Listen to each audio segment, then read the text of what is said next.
treasure. One way to draw your target out of hiding. I'm up.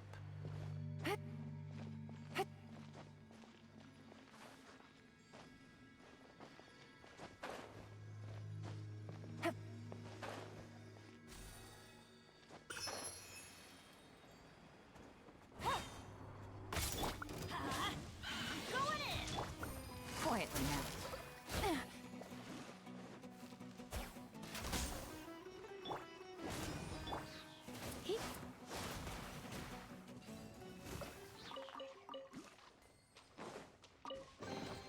What do you think, cutie?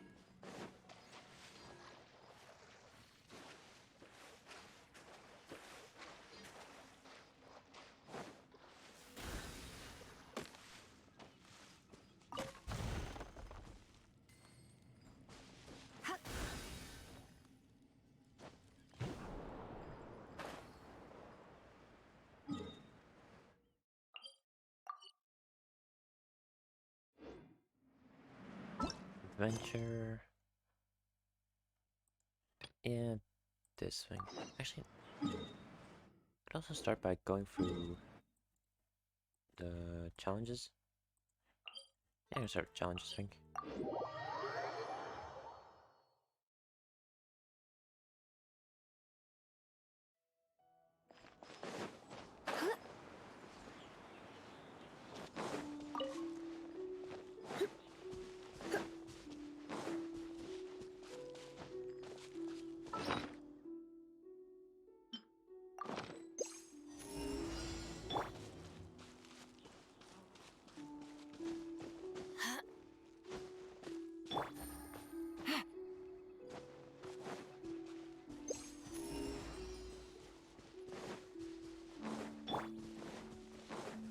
Want a taste of my hammer? Gotcha.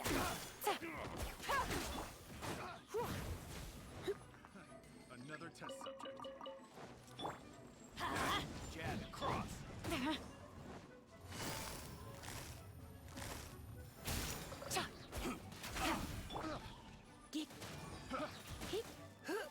It's nothing. All this.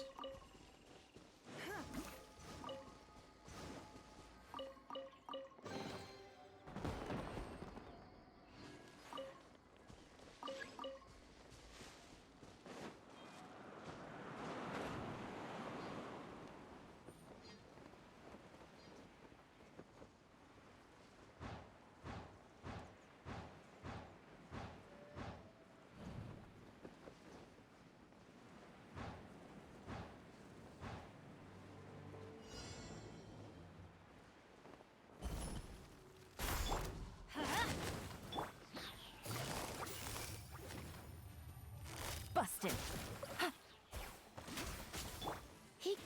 You're in for... Let's light it up. Yeah.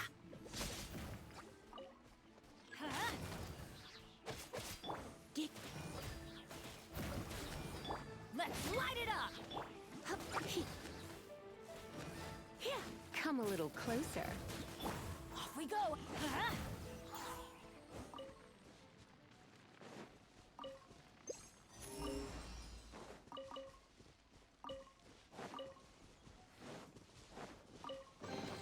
Everyone.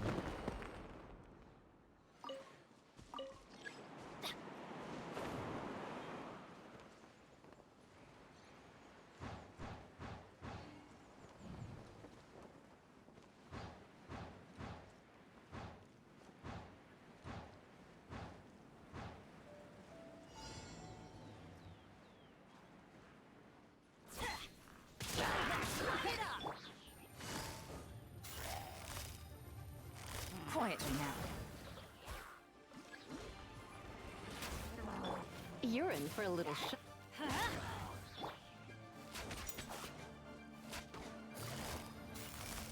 Gotcha.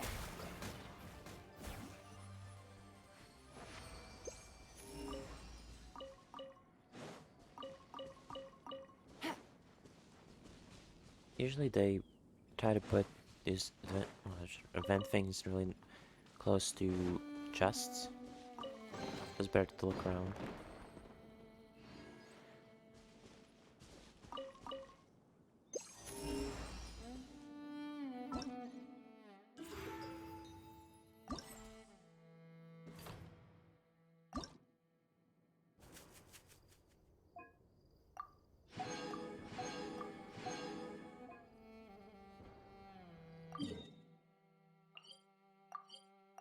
There.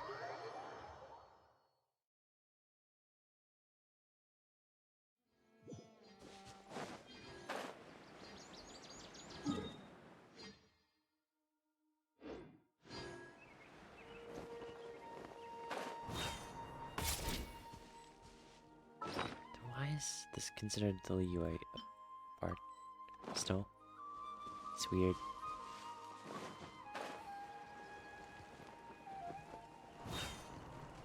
Right. Busted.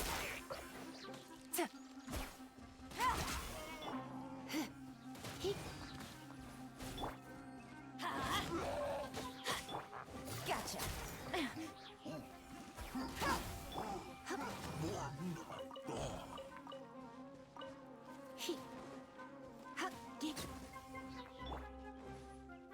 Let's light it up.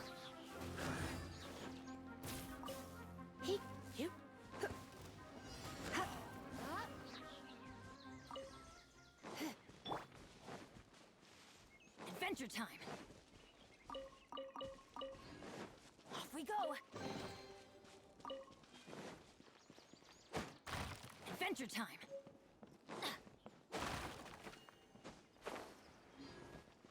Spirit.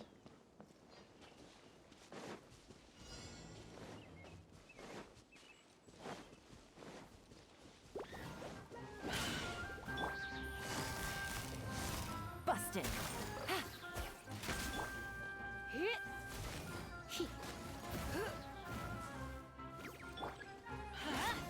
Teamwork is dreamwork.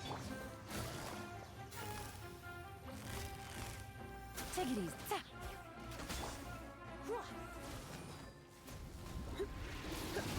Let's light it up.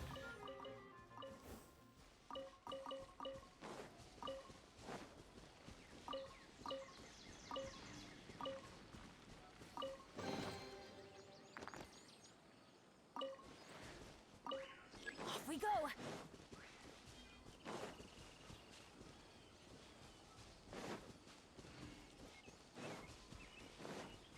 Off we go. Huh?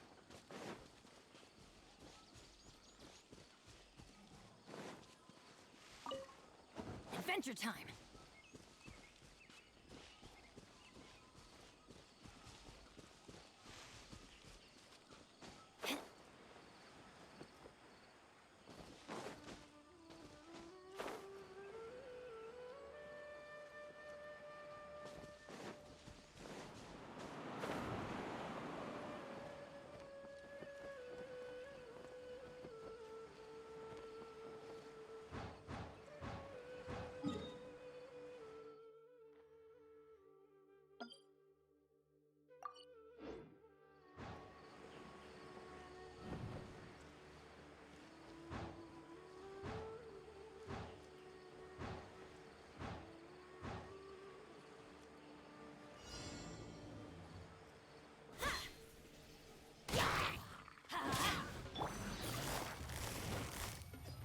Gotcha.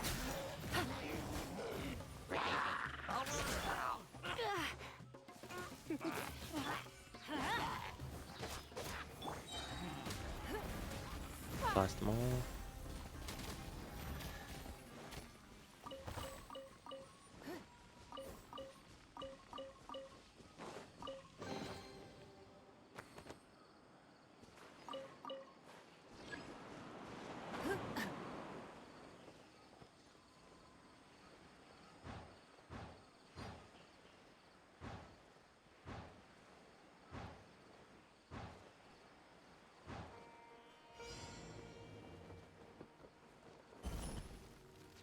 Looking for trouble? Sucker for Quietly now. Take it easy. Keep that!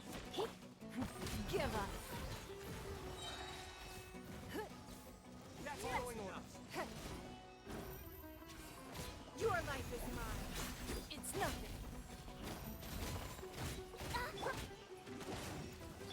Busted.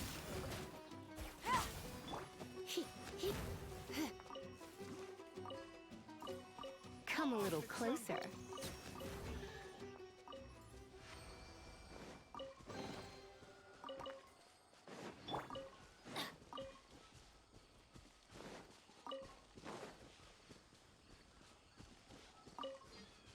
Adventure time.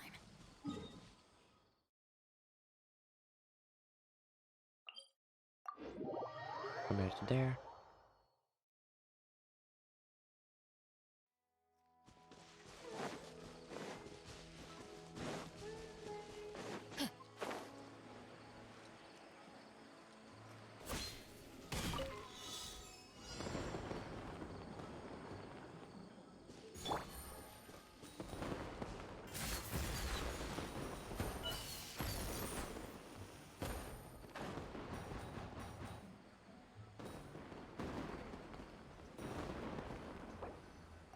Restart.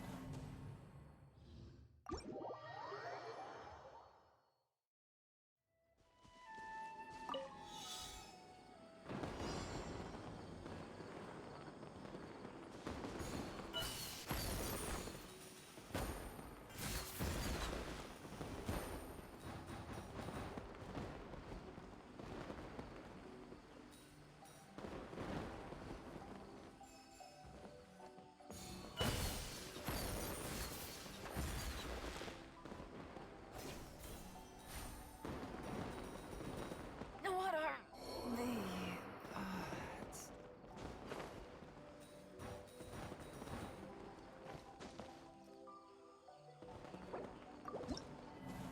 Too many buttons.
Done.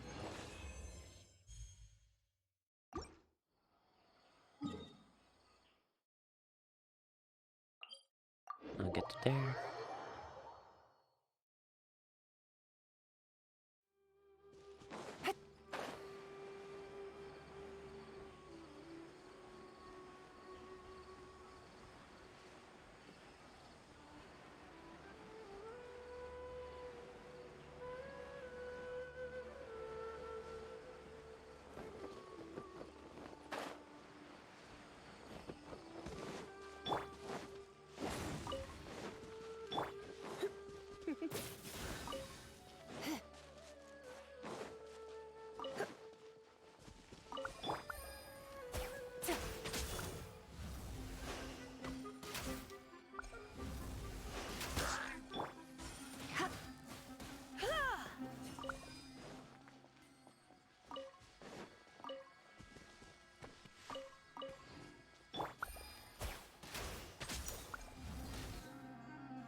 Chest full of valuables. And a trove of potential clues. Backwards.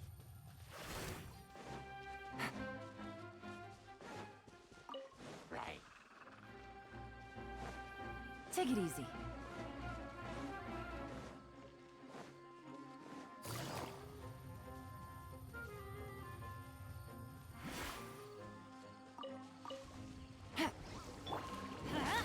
I'm going in.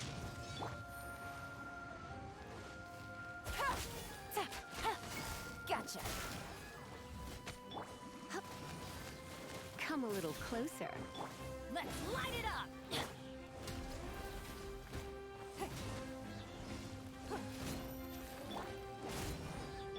Quietly now. Take it easy.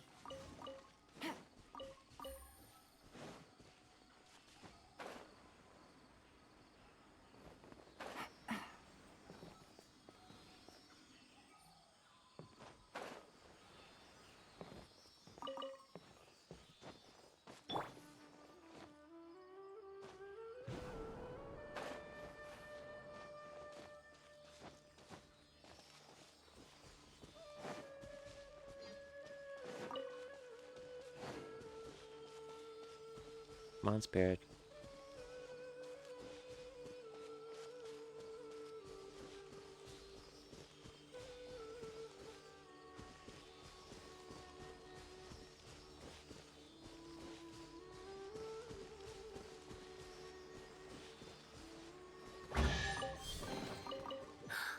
Oh my.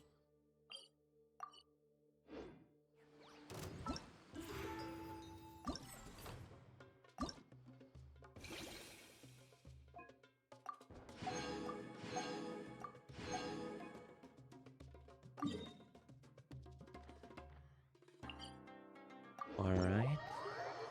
Well, it's not the boat thing.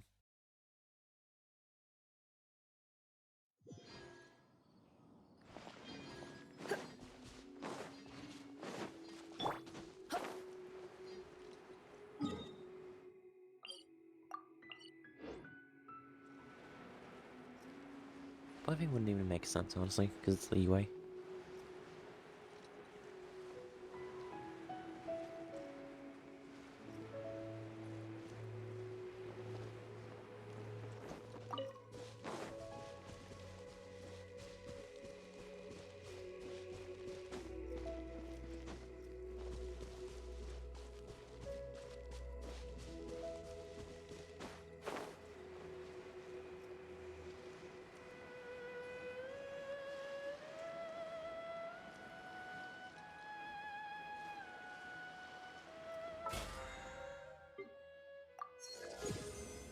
Okay, got that.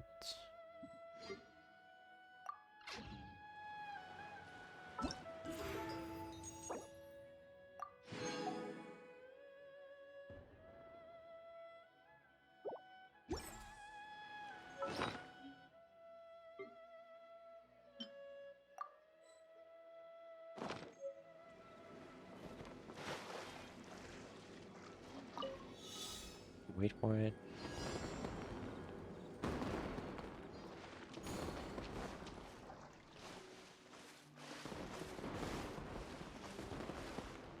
Off we go.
theater again.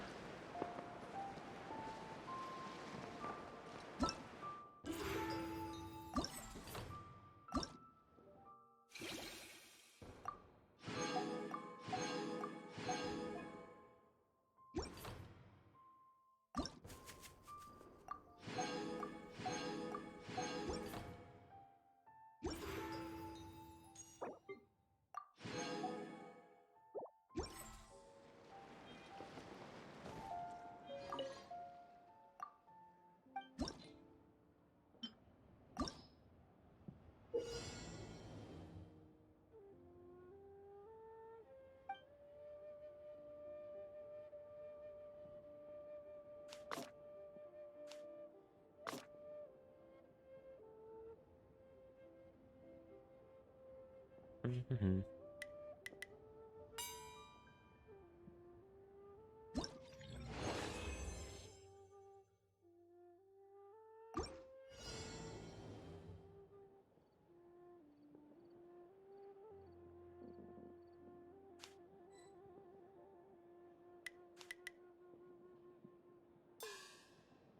How do I? Oh, I got it.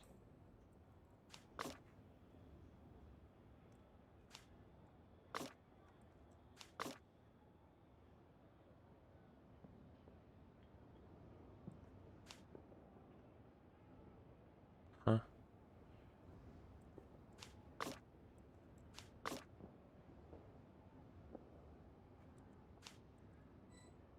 Hmm.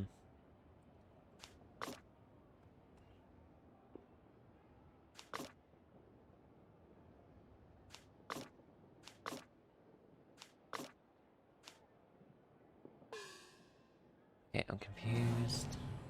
I think I have to get up to there.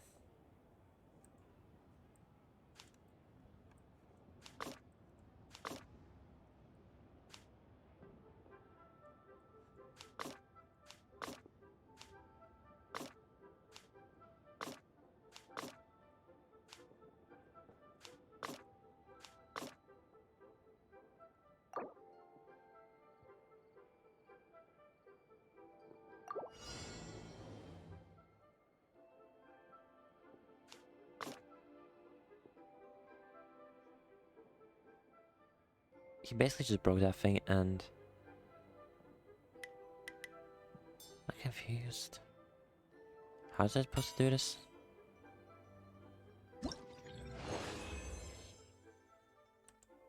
It's just like... If half my blocks are frozen, how am I supposed to do anything?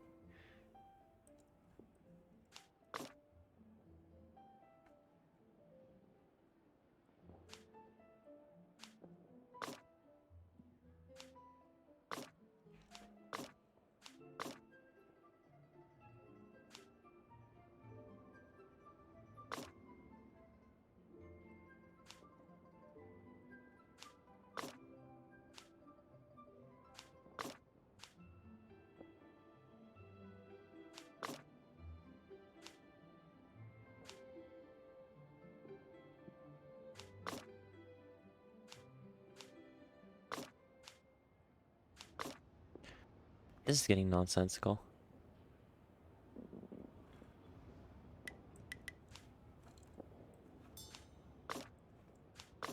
Like, how? How do I get from here? Like, why did I lock stage parts?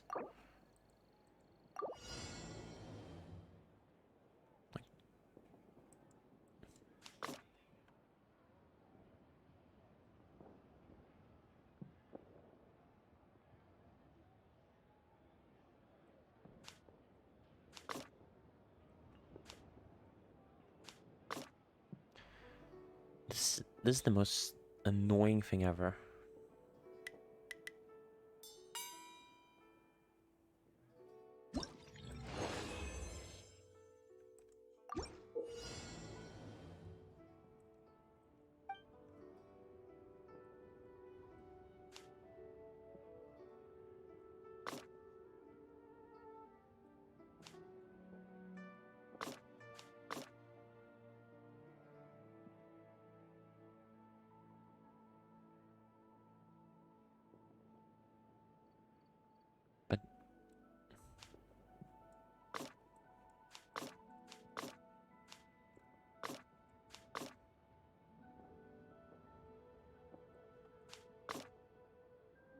don't like this thing at all.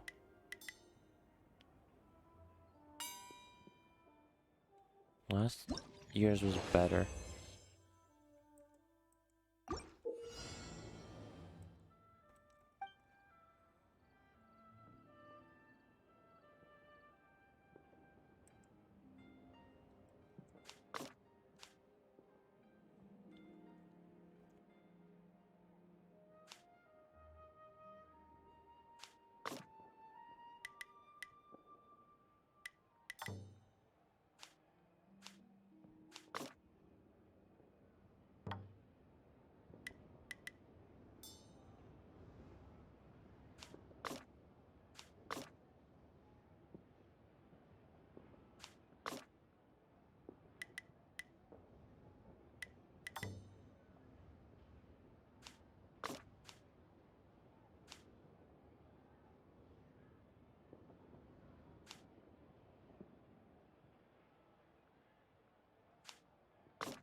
Okay, this is just annoying.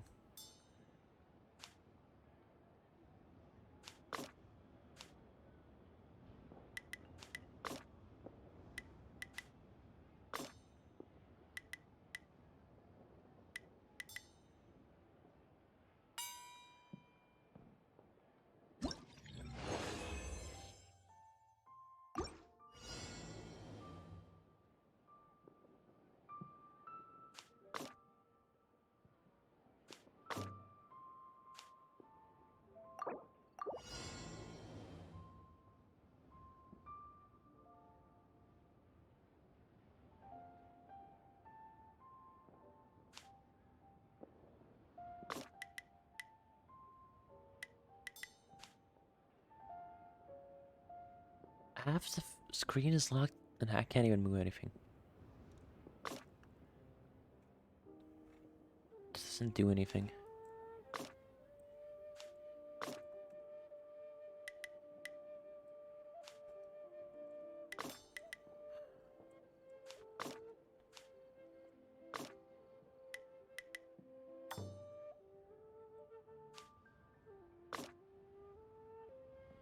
Okay. I don't like these puzzles. Last year's was way more my style. This mess where they lock half the screen.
Balloons, slimes.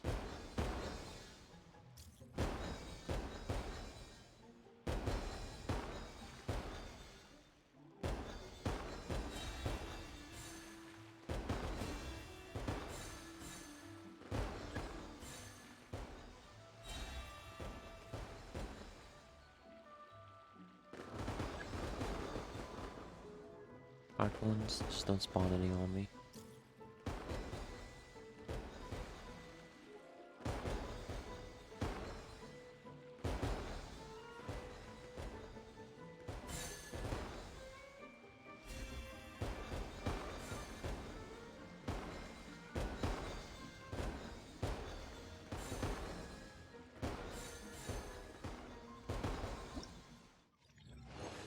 best.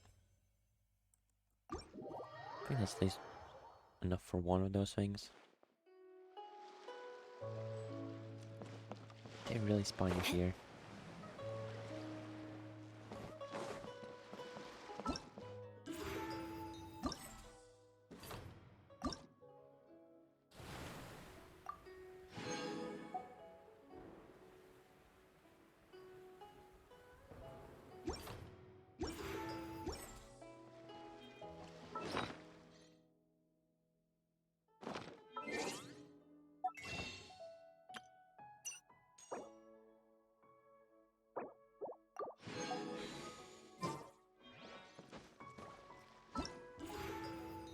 Yeah, I'm just gonna take Yao Yao, I think.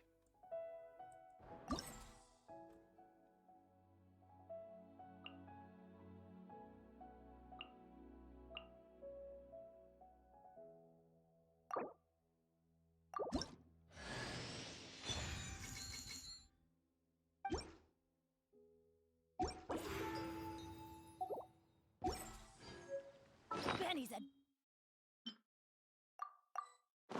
Venture team, assemble!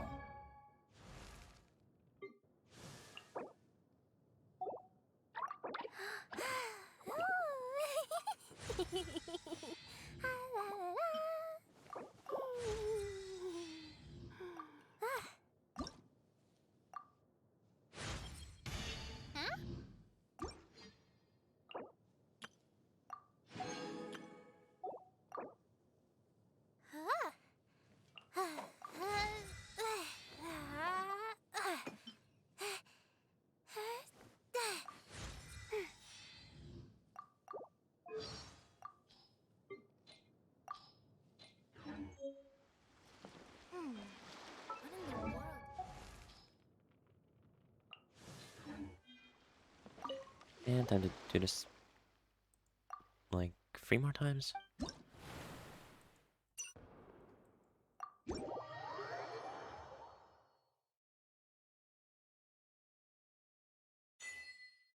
Not really the biggest fan of this one. Why does this yours feels like somewhat of a downgrade?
I'll do.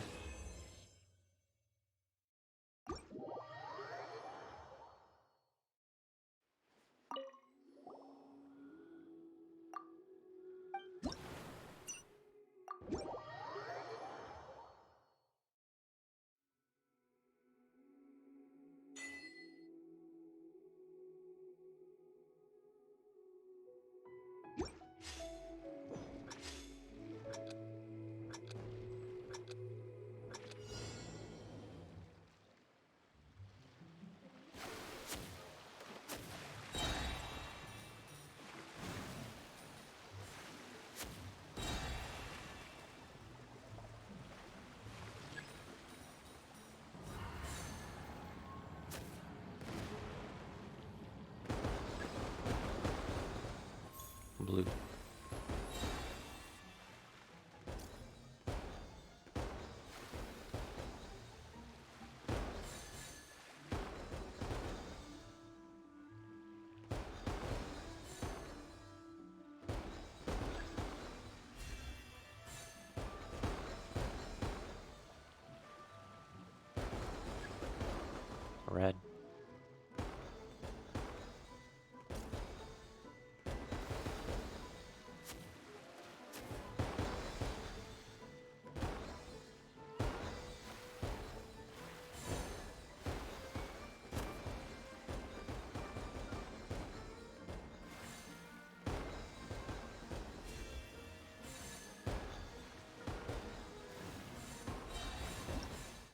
None.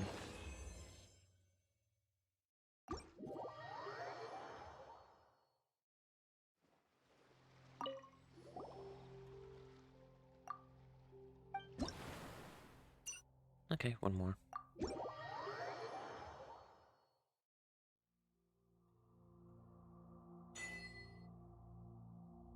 Yeah, this is really bare bones.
Up here.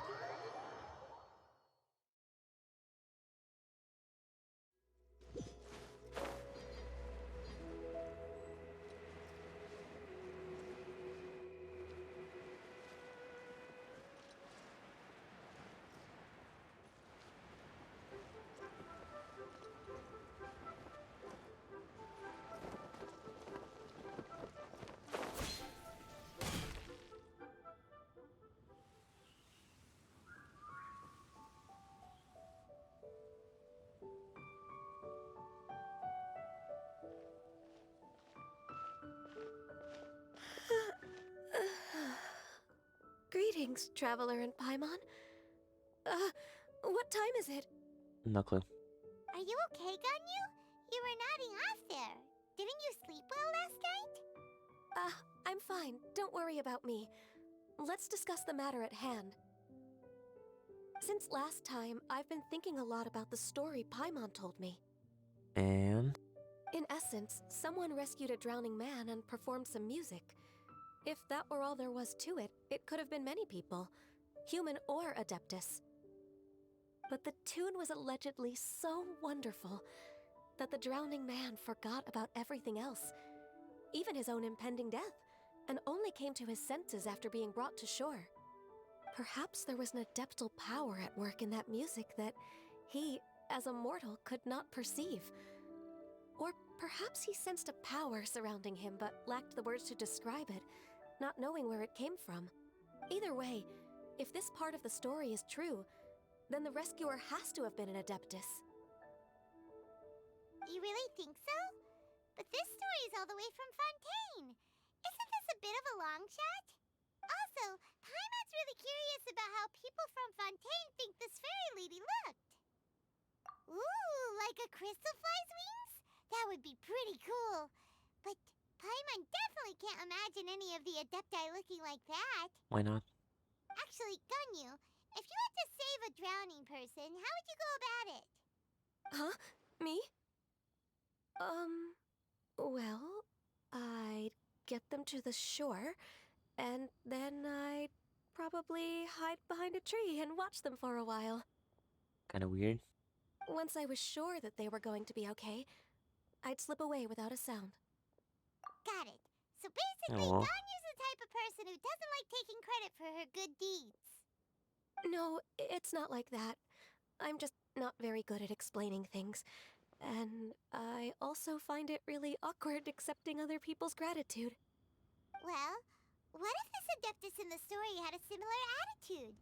That would explain why she just left without saying a word. She was probably thinking something like, one was merely passing by and saw fit to address this egregious disruption to one's graceful zithering at once. You may keep your thanks to yourself. No. That was actually a very good impression of Cloud Retainer, Paimon. As far as I'm aware, Cloud Retainer isn't the most musically gifted. Still, we can't completely rule her out just yet. If we set off now, we could head to Mount Outsung and ask her about it. Sure. You'll be able to confirm either way if it's her, and I can, I've been in Lea Harbor for so long now that I'm just not as familiar with the Adepti anymore. If there's anything we want to know about them, she's the best person to ask. Alright. Sounds great! And we're pretty close with Cloud Retainer by now, so we probably don't even need to bring her food this time, right? Probably should. I've prepared a gift for her to mark the festival, just in case. However, Cloud Retainer spends most of her days studying mechanisms in her abode. She's on her own so much of the time that the moment she has someone to chat with, she just... Babbles. Never mind. I promised I'd help Mr. Dvorak, and now that I've made the contract, I can't be having second thoughts. Traveler, Paimon, let's set off for Cloud Retainer's abode. Seems like this is a tough decision for Ganyu, but she's made up her mind now. Paimon gets why she'd be so anxious. Okay, how about this? If Cloud Retainer tries to start telling stories about her again this year, we should pipe up and change the topic. Nah. Wait, did she leave already? Hey, Ganyu, wait up!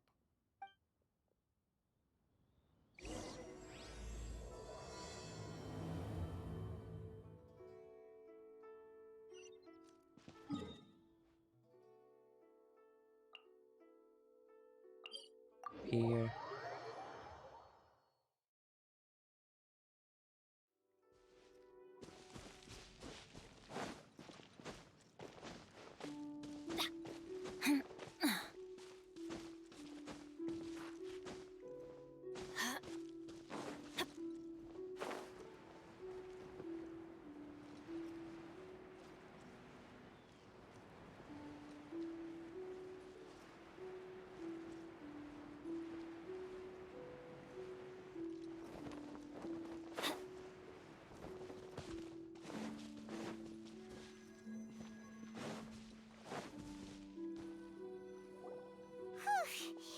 Paimon's so tired from trying to keep up.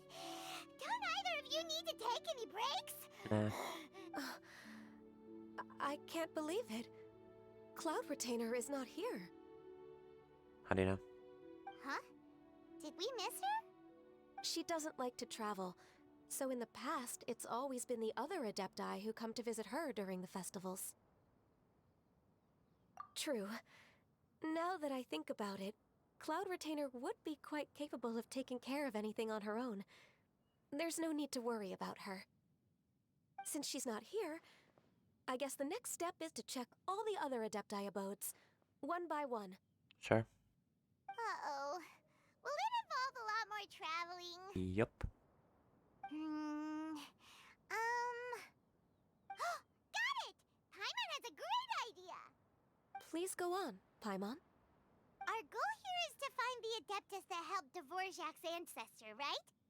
We can't hear any music right now, but if she's really as nice as the story suggests, she'd definitely come to help anyone who was drowning, right? We're not gonna drown anyone. Yes, I think that's fair to say. So, all we have to do is get the Traveler to pretend to fall into the water, and the Adeptus will come to the rescue! Okay, I'm not drowning. You know perfectly well that Paimon can't swim!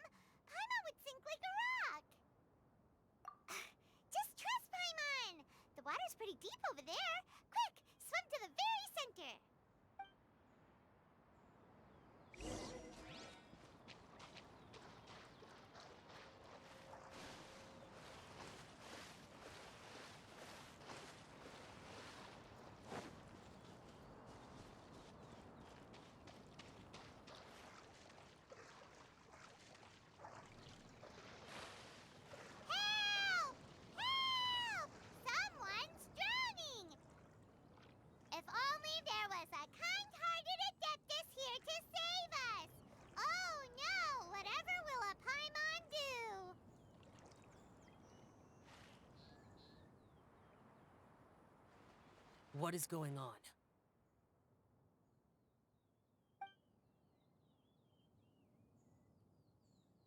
How do you feel right now? Okay, what is going on? Seriously. Shenhe! And the Conqueror of Demons. Why don't you say something? Please don't make Paimon explain it.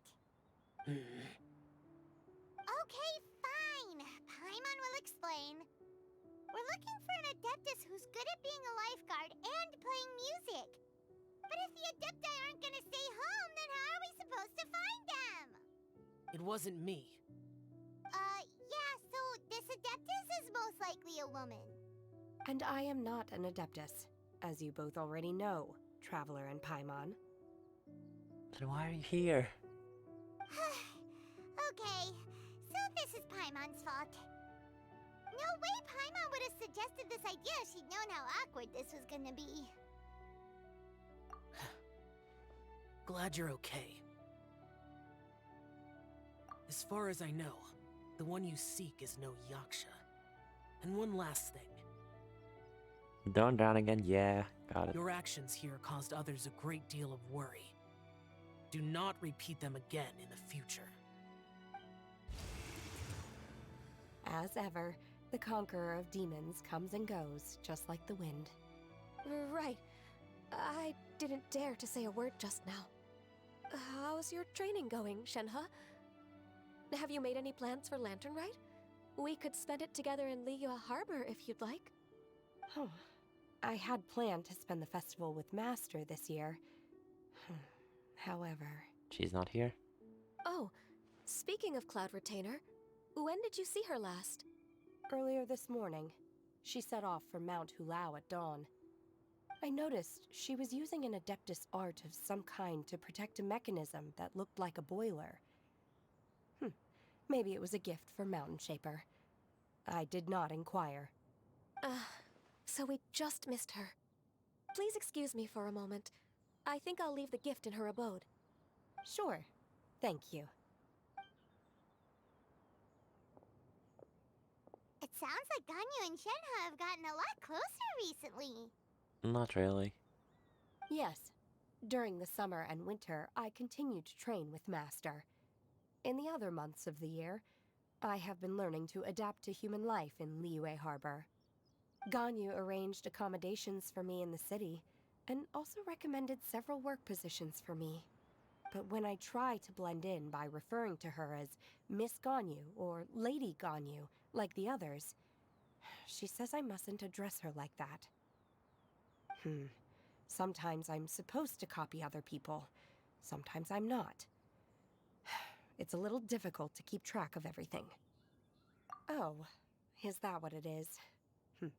Noted. So, you came looking for Master today because you wanted to ask her about the Mystery Adeptus. Is that right? I guess. Yep. Oh, speaking of that, have you ever heard any music while out training in the mountains? Music? What is that? It's, a kind of a happy or relaxing sound. Or, a nerve-wracking sound. Or even a terrifying one. Okay, I'm done. I also left her a note so that she knows where to find us. We won't miss her again. Yay! That's really helpful. Thanks! We were just talking about this thing called music, and based on Paimon's description, I do believe I hear it every day. Please follow me. You probably don't, but oh. Oh, really? Great, let's go!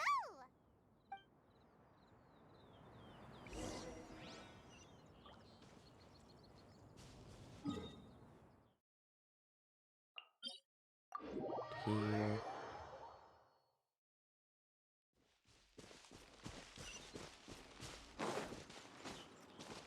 Off we go!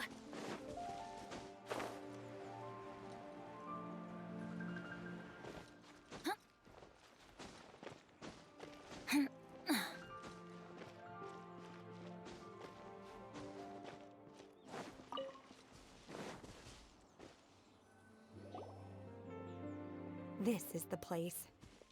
I enjoy training here to the sound of music. Hmm. Hmm. Hmm. Oh no! Paimon's gone deaf! Paimon can't hear anything! Oh, whew! Paimon hasn't gone deaf after all! Paimon heard you when you just spoke. Anyway, where is this music? The faint sound of birdsong, the quiet murmur of the streams. These are relaxing sounds. Are they not the music of which you speak? Nope. Oh, Paimon wasn't quite done with the description. Okay, fine, it's all Paimon's fault. What we're looking for are not the sounds of nature, but melodies played on special instruments. Oh. And a melody is? Huh? Go for it. Hey, why don't you just sing that one melody Shen has heard before? It'll probably help her to understand what we're talking about.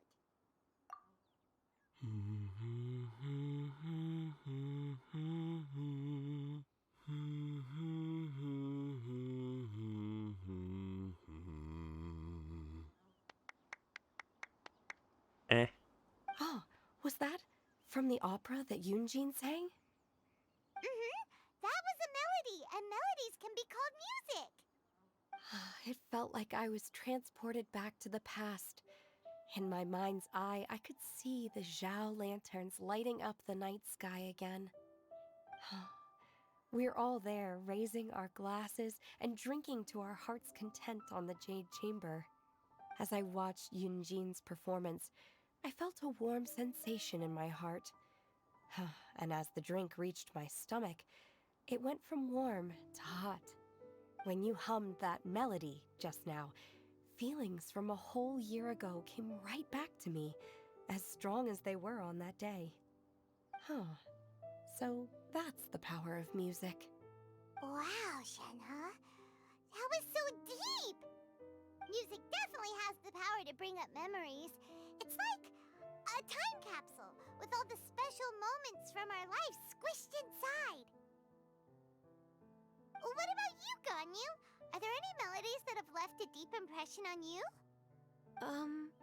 I don't remember if my parents ever sang any lullabies to me. I know some local folk songs, and a few other things come to mind too. The songs of the sailors down at the docks, the little ditties that the vendors call out in front of their beloved shops, the tunes of folk artists performing on the streets. Yes, that's right. In the past, whenever I heard the sound of those tunes, I always felt that they were worlds apart from me. Nenny and Liyue probably view me as a non-human, and they are right, in the sense that I never could connect with humans' artistic expression and their sentiments. So I haven't been able to integrate into their community and be a part of their lives. That just sounds like a lot of water. At least, that's the view I held in the past.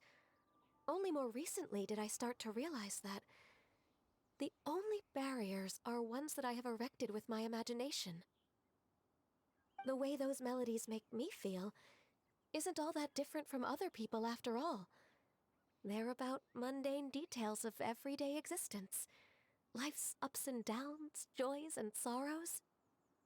Even though we come from different backgrounds and have different stories to tell, when it comes down to the most common things that we see and experience around us each day in the city, in that sense, we're all the same. You go, Ganyu!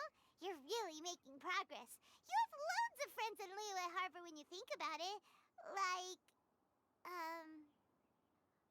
okay, maybe some are more like coworkers and bosses. But at the very least, Keqing and Shenhe are your friends now, right?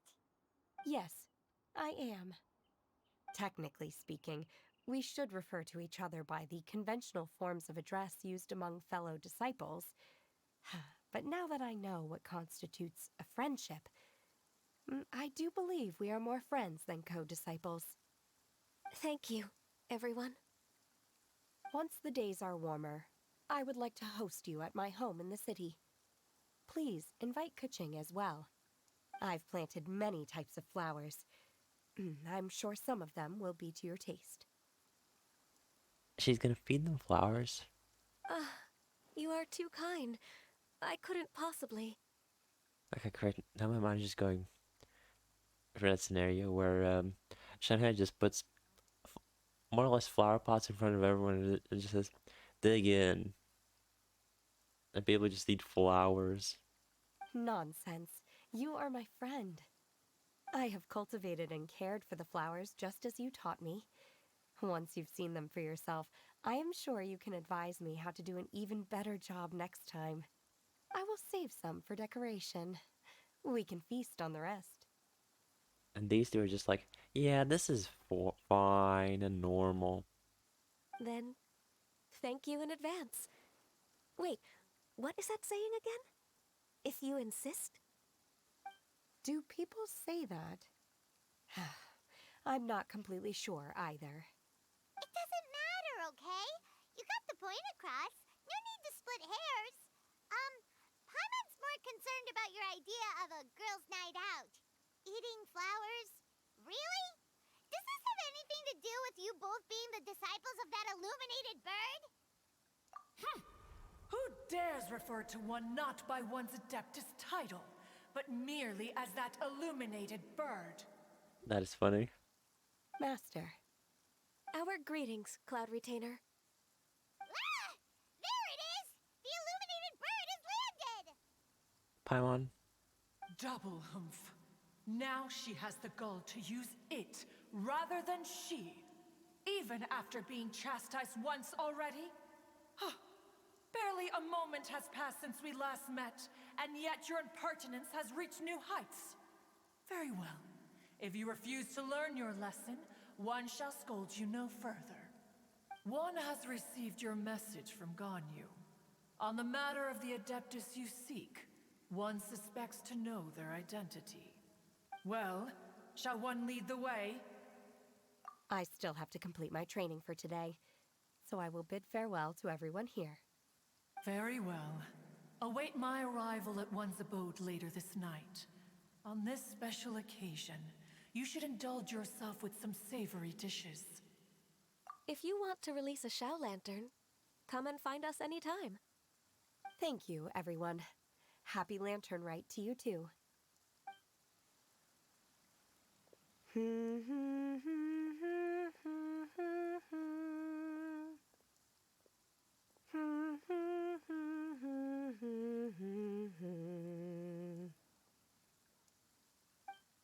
All right.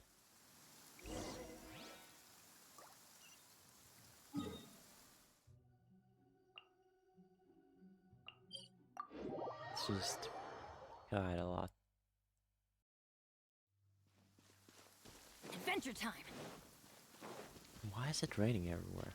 Off we go! Adventure time!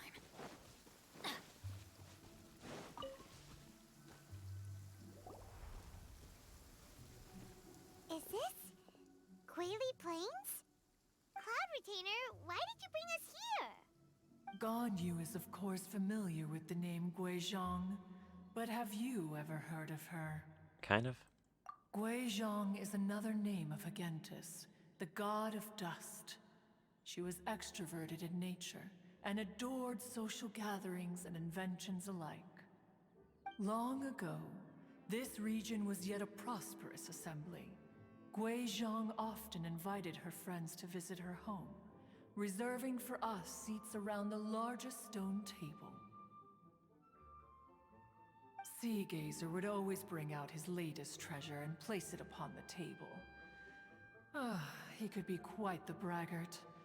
Though usually a mild-mannered fellow, when it came to those collectibles he was so fond of, he always loved to show them off. Paimon remembers that name. So that's what Sea Gazer was like. I don't know why, but I just heard Sea Geezer, and it's kind of sticking now. He was an old friend and a former rival. One has many memories of him. Once he had brought out the treasure, it would predictably become the center of attention. Neither Guizhong nor One was content to let him just steal the spotlight. So we would then also present our proudest mechanical creations.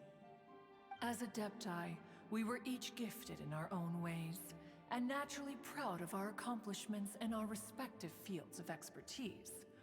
As a result, One often quarreled with Seagazer. His treasures were not even of his own making. He just used his exploration skills to dig them out of the ground. How, pray tell, could he compare to me, when every single one of One's accomplishments were crafted by one's own hand? Cloud Retainer, you are getting competitive again. One digresses. Regardless, every time an argument occurred, Guizhong would come over to watch us during our mutual lambastics. On some occasions, she would join in, and on others, she'd take one of us by the limb and start uttering the most ridiculous nonsense. What kind of nonsense? No kind of nonsense were we spared. Sometimes she would brazenly opine, why argue between yourselves when neither of you could ever hope to beat me? Other times, she would make unsolicited suggestions, such as, once you two are done arguing, let's go to the foot of the mountain and grill some meat. She always sought to make everyone happy, and one must say, she had quite the gift for it. No matter what nonsense she said, One never felt bothered or offended. It also helped that she never referred to One as that illuminated bird or ladybird. You... Come on, get over yourself! Anyway, just as our impassioned arguments would reach the apex of acrimony, Marchosius would bring his delectable dishes to the table. Who would dare snub the stove god and his wondrous creations? At the sight of him, we would all immediately drop the argument and prepare the table for a night of feasting and drinking. Back then, One was always bothered by how the cups Rex Lapis brought were always too square for one's taste. Can you see yourselves ever enjoying a drink from a square cup? Yeah, I wouldn't really mind. Then you are most tolerant, but that is its own virtue. Even One could never find fault with Marchosius's cooking. As we ate, Guizhong would continue to find topics for conversation, filling the table with humor and laughter. Each of those old fossils had their character flaws and points of obstinacy. So why was it that whenever we dined together, we always had a marvelous time? I'm guessing she's younger than both. Well, both, but all of them. We would drink together from a spot high in the mountains, until the moon set and the sun rose, and only then would the banquet finally come to an end. Streetwood Rambler would often remain to admire the flowers with Guizhong before returning to her own abode. The glaze lilies were far more abundant back then. Entire fields of them would appear to the eye as a veritable sea of flowers. Streetward Rambler? That would be Ping. You probably know her as Madam Ping. Oh, okay. Wait, this is a lovely story and everything, but didn't we come here to find that Adeptus from Mr. Dvorak's story? Or are you saying that it was Guizhong? Didn't she, already, Alas, long has one avoided this place for precisely that reason. The sights here are a reminder of a time long gone, and evoke much sorrow. One should have guessed that you would disrupt one's poignant moment of mourning with your incessant questioning. No matter, one will share the whole story with you now. Alright. In times gone by, one quarreled oft with Guizhong concerning mechanical principles. We each had our ideals, and neither would yield. Under the pretext of a social gathering, one invited the impartial Rex Lapis to judge the quality of our creations. But Rex Lapis declared that Guizhong's Obscuro Vulpus mechanism was superior. Though one was too proud to acknowledge it, in one's heart, one knew that Guizhong was indeed the superior talent in the mechanical arts. As for the story between Guizhong and Streetward Rambler, that begins with a certain bell. In Guizhong's opinion, while mechanisms were no substitute for human composers, they were yet capable of producing simple but fine melodies. But Streetward Rambler believed music to be an expression of the soul, an emotional enterprise that could never hope to be replicated by machinery. They argued endlessly, until one asked Rex Lapis to intercede. He confiscated the bell and designated it for ceremonial use. Thereafter, one would often find them convening in the mountains, discussing music, mechanics, and all the affairs of the mortal world. But these good times were not to last. War broke out between the gods, and soon engulfed the Guili Plains. Guizhong was overpowered by the enemy, and fell in battle. When Streetward Rambler and I arrived at the scene at long last, all that remained among the ruins was her lifeless body. After this, at Streetward Rambler's request, Rex Lapis granted her the cleansing bell for safekeeping. To honor our friend's memory, one made a few finishing touches to her ballistic device. Many lantern rites have passed since then. Many greetings and goodbyes. Upon what do you gaze? The Guili Plains? No. It's everything.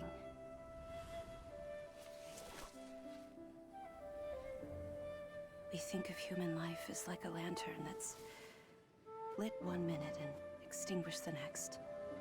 But are we Adepti so different? Perhaps as dust settles after a storm, we too must one day return to the world below. One has always been austere and private by nature, and has never relished socializing. One's dealings with Guizhong were born out of discussions on the discipline of mechanics. What? You have loads of friends, and you seem pretty chatty. Just because one is not ignorant of social graces does not mean one is fond of them. One is perfectly capable of partaking in conversation despite being introverted. True. But in the end, one is nothing like Streetward Rambler. She is dauntless but thoughtful, not to mention eloquent and wise. Moreover, her friendship with Guizhong was far greater than one's own. They should honestly release Cloud Retainer as a character by the next year. She's already had so much screen time. Back when they were rivals, they would often compete against one another in the realm of musical composition. That cleansing bell was one of Guizhong's proudest works, having the ability to both compose and perform. Wait, that's weird. Didn't Madame Ping say she pestered an old friend for that bell? And she also said something about being a vain beauty when she was young or something. Streetward Rambler, a vain beauty. My foot. That bell has a sad history. Clearly, she refrained from sharing with you the truth of its origins, since the right time had not yet come. As for her old friend, who else could it be? As soon as Streetward Rambler heard that a certain Zhang Li wished to borrow the bell, she realized that the man was none other than Rex Lapis, and that he had made an enormous decision. After all, we all have known each other for several millennia. Some things between us are implicitly understood. Whoa! So they were talking in secret code? Oh, Paimon did not see that one coming. Enough of your intrusions. Where was one up to? Ah, yes. One remembers now. The cleansing bell is powered by a mechanical art, and can be used to great effect as an accompanying instrument.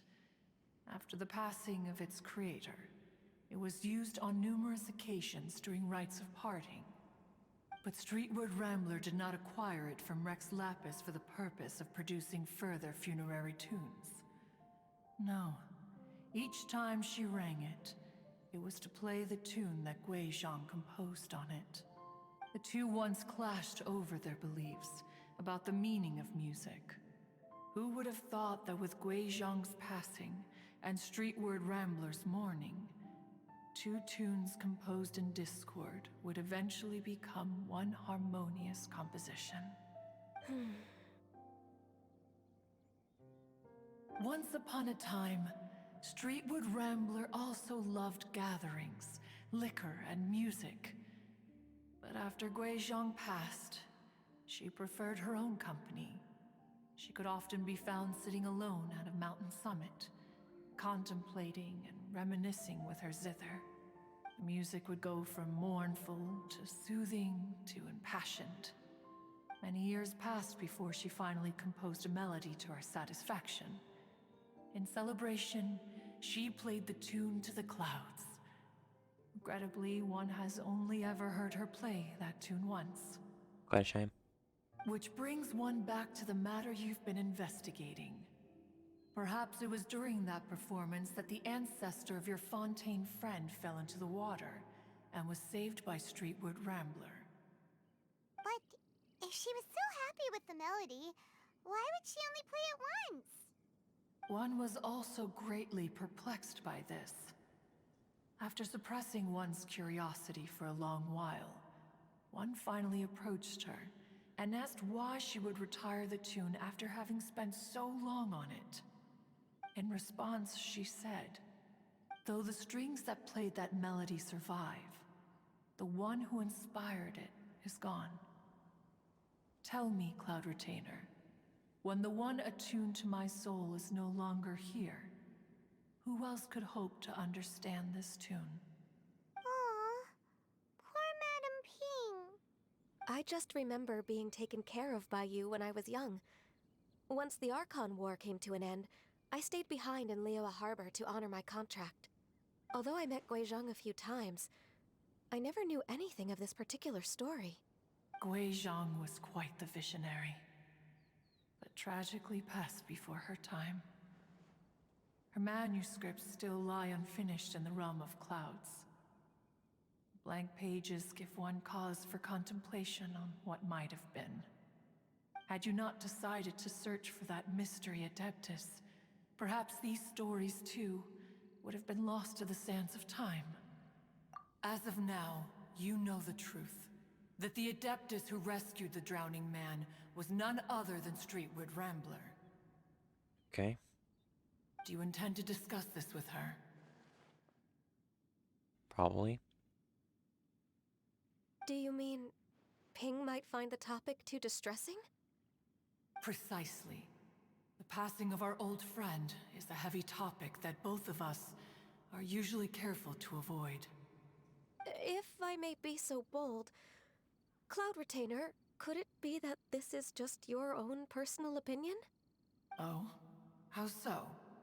I've been in Liyue Harbor for quite a long time now, and I've witnessed many farewells along the way, so I too am well acquainted with the pain of the passing of a loved one. But this doesn't bring the city or its people to a standstill. They have to keep moving forward. Someone as perceptive and wise as Ping will surely have come to understand and embrace this. Though these immortal mountains have lost an Adeptus, the harbor of mortals has gained a wise elder. No loss can ever be undone, but there is always much that can still be gained. Ping has helped countless people, and will guide many others in the years to come. And all to whom she extends a helping hand become her friends. People she can admire flowers and discuss music with. Though it is heartbreaking to lose a kindred spirit, life goes on, because there are new friends waiting for you further down the road. We even asked Madame Ping what she thought about adding a music festival to this year's Lantern Rite. When we get back, why don't we just ask her if she'd like to perform? Maybe we can even get her up on stage. Would it be interesting? You youngsters and your imaginations. Why don't you come with us? It's been a long time since you last spoke with Ping, and Liyue Harbor is always decorated so beautifully during the festival period. Is not every lantern rite the same in this regard? Were there ever anything new to discuss? One in Ping could meet any day of the year. I disagree. Each new day and each new year is different from those that have come before. How long will you simply let them pass you by? The edibles she brought this time were indeed quite delectable. Very well. Then one will be off. If the other old fossils have sneaked away into the city to amuse themselves, one shall soon find out. All right. We should be getting back to the harbor as well. We don't want to keep her waiting. Once the Guili Assembly, now the Guili Plains. Say, if we planted flowers there and cared for them carefully enough, do you think that one day we'd be able to recreate the sea of glaze lilies? Maybe. Allow one to take back one's praise from a moment prior. You are still far too given to flights of fancy, child. What? Cloud Retainer? You were still listening? One observed that you were making no effort to leave, and returned to chasten and hasten you. This time, one is departing in earnest. Come on.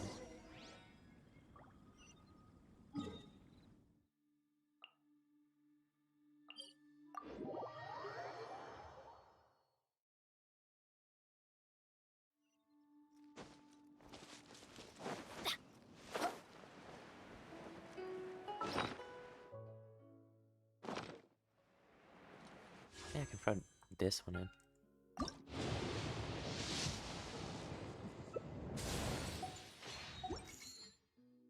Then dump 5 more here.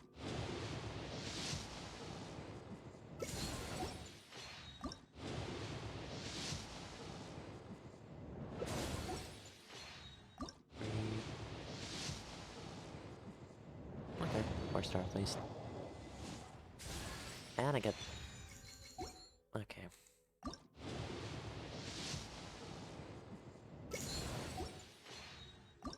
Last one for now. We haven't gone through already.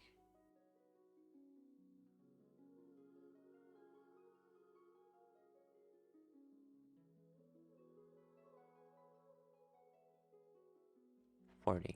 Okay.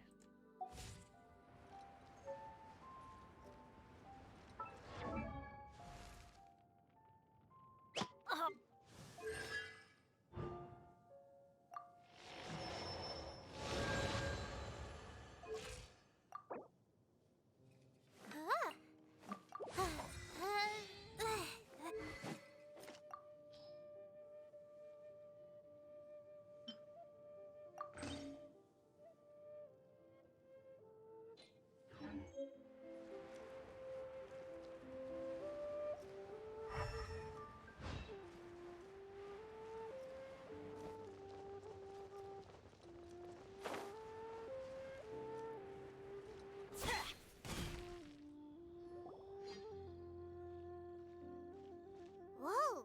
Madam Ping? And Cloud Retainer? Why are you so surprised? It appears you made haste after all. One arrived but moments before you. Oh, bless my soul. To what do I owe the honor? How nice of you all to come and visit me. Miss Illuminated Bird, haven't you said anything yet?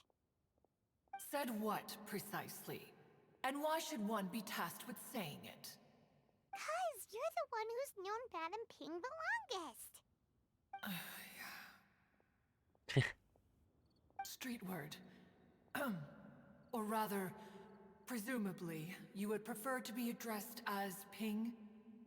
Oh, Cloud Retainer, you are uncommonly polite today. One, Given that Lantern Rite is almost upon us, the weather in the city is most pleasant, and a sweet floral fragrance lingers in the air. Ahem. Ganyu, please continue from here. Huh? Alright.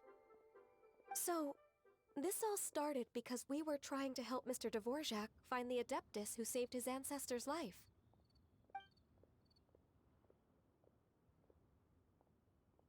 Cloud Retainer informed us that the one who played that melody and rescued the drowning man was none other than yourself.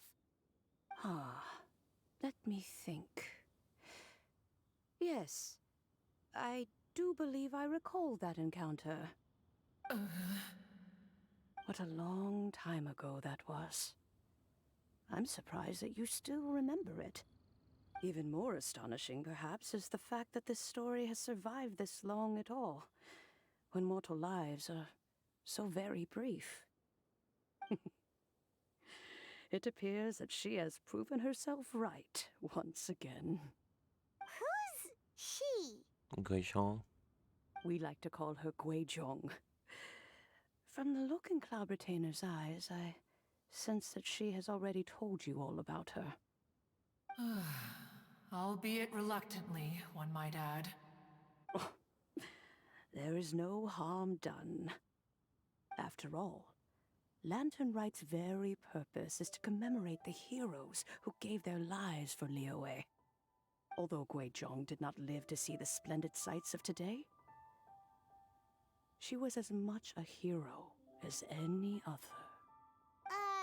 So, how has she proven herself right again exactly? Once upon a time, she said to me that humans were a weak form of life that she wished to protect with her wisdom.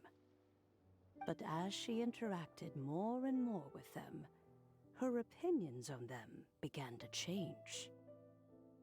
She marveled at the beautiful complexity of their spirits, the sheer splendor of all they could accomplish through their hard work and intelligence. She told us that to underestimate human potential would be to make a grave mistake.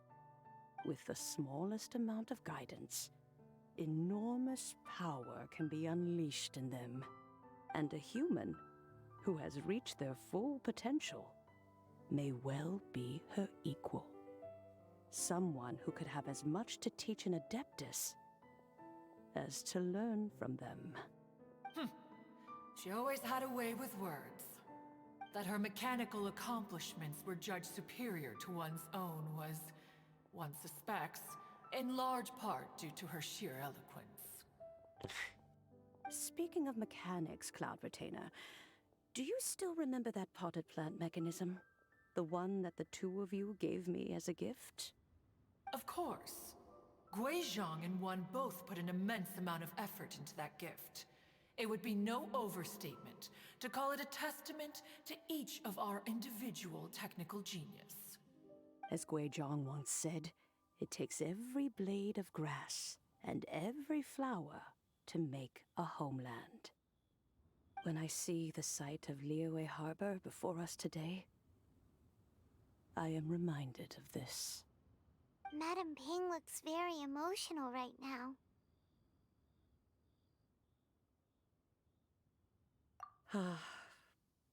Of all of us, it was Guizhong who was the fondest of these grand and exciting occasions. If she were still with us, I'm quite sure she would still be trying to best Cloud Retainer's finest works at every opportunity. Liyue Harbor is always filled with the sound of music at this time of the year. If she were here, one is certain that she would seek you out to discuss and debate the virtues of various melodies. Oh, yeah! Music! We've been dying to ask. What was the melody that you played back then? Oh, also, with you being such a music expert and all, why don't you join the concert as a performer?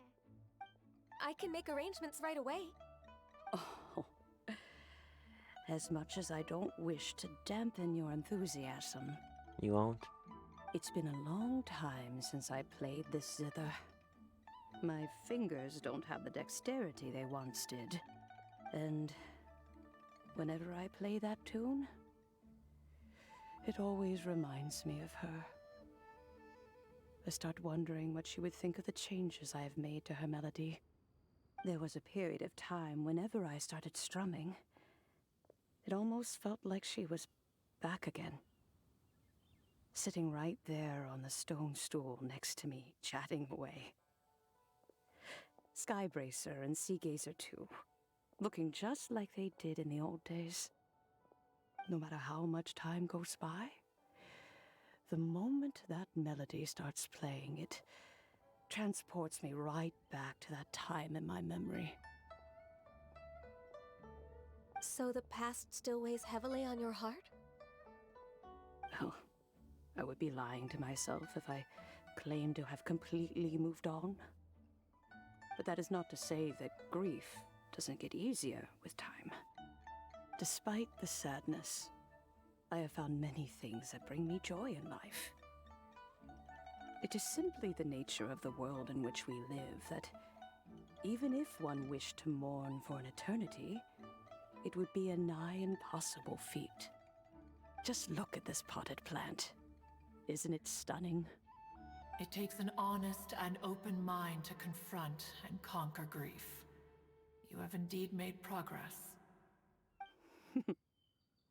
Be that as it may, I shall leave the lantern rite stage to the youth of today. Well, if you're sure. Granny! Whoa, what's everyone doing here? Did something bad happen? Nah. Ah, and now we've spooked Yanfei. No, everyone's just here to give me their regards for the holiday. Oh, that's wonderful, I'm glad. Well, in that case, happy Lantern Rite, everyone. Happy Lantern Rite. Oh, I just remembered that I have some, work to do at Yuehai Pavilion that I need to discuss with Yanfei. I haven't been able to find a chance until now. I will leave Mr. Dvorak in your capable hands. Cloud Retainer, Ping, we will be off for now. Huh? Does it have to be right now? Which case is this again? Hey, Ganyu! She's just trying to drag Ganyu with Yanfei away and leave the situation. It seems Ganyu still has much to learn when it comes to the art of deception. What a pity. She has learned nothing of one's ability to carry a conversation. Since it's been so long, Cloud Retainer, why don't you stay? I'll make a cup of tea and we can chat a while. Gladly. This was one's intention as well. When you next see the Fontaine musician, please give him my regards. I'd like to wish him the very best with the concert. Okay. You got it, Madam Ping. Thank you all. I think you've listened to enough of my nattering for one day.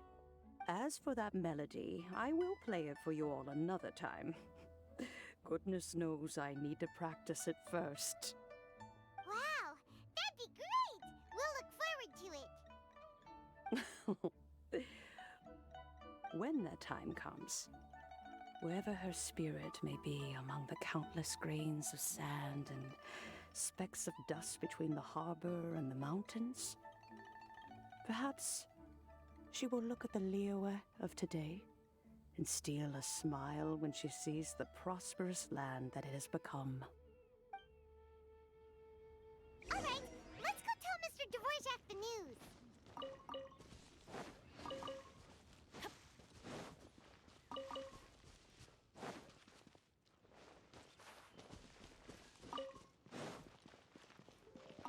Ping, what say you to convening more often in the future?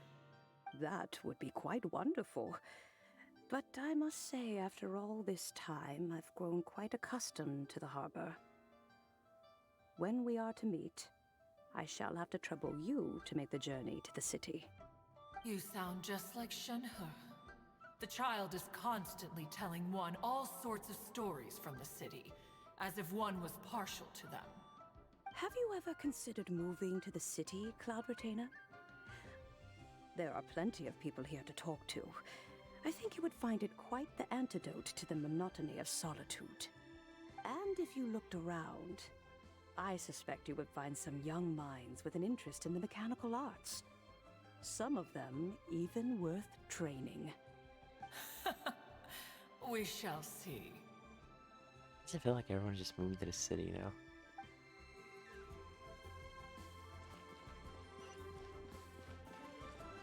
Off we go!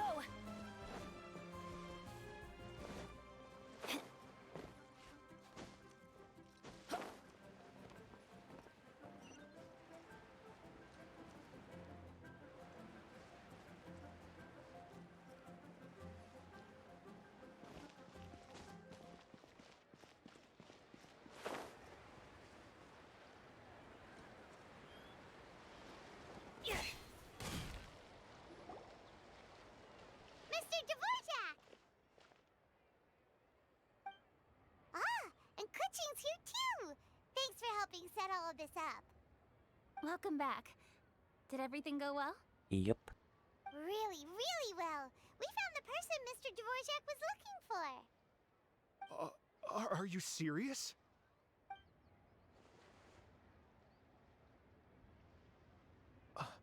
I see. So the melody my ancestor heard was an adeptus remembering her late friend? That certainly explains why it was such a powerful and poignant tune. Huh. That's a really interesting first reaction. Guess that comes with having a musical mind. I have to say, though, it's hard to believe that the fairy from the tale is now an elderly granny. Oh, Paimon knows exactly what you mean. Normally, Adepti don't age at all. But Streetward Rambler, or Madam Ping as we know her, probably only became old because it's what she wanted for herself. Madam Ping possesses vast knowledge and great wisdom. Whatever physical form she may decide to take, her mind and wits are as sharp as they come.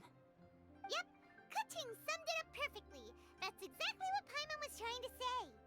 I think... yes. I must thank her in person. That can wait until after the concert, though.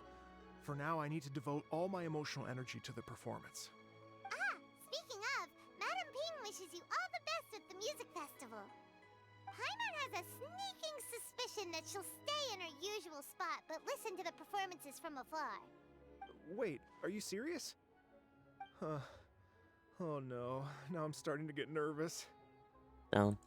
Okay, alright. Nope, another rehearsal is in order. Please excuse me, everyone.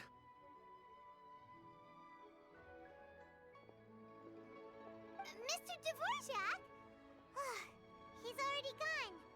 Paimon wasn't even finished telling him everything. Before we set off on our search with Ganyu, he asked us about what music means to people. After our recent adventure, Paimon thinks we have a lot more to say about that now. Please, share your insights with me. Alright. Well, we found out that music can be used for good, but also for bad. It can make people happy and moved, but it can also be sad and bittersweet. And music is like a kind of memory written in people's hearts.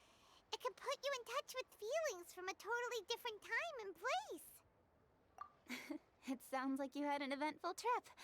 Don't worry, I'm sure Ganyu will fill me in on all the details shortly. Yeah, and she's also will rope you into going to dinner with Shenhe and munching on flowers.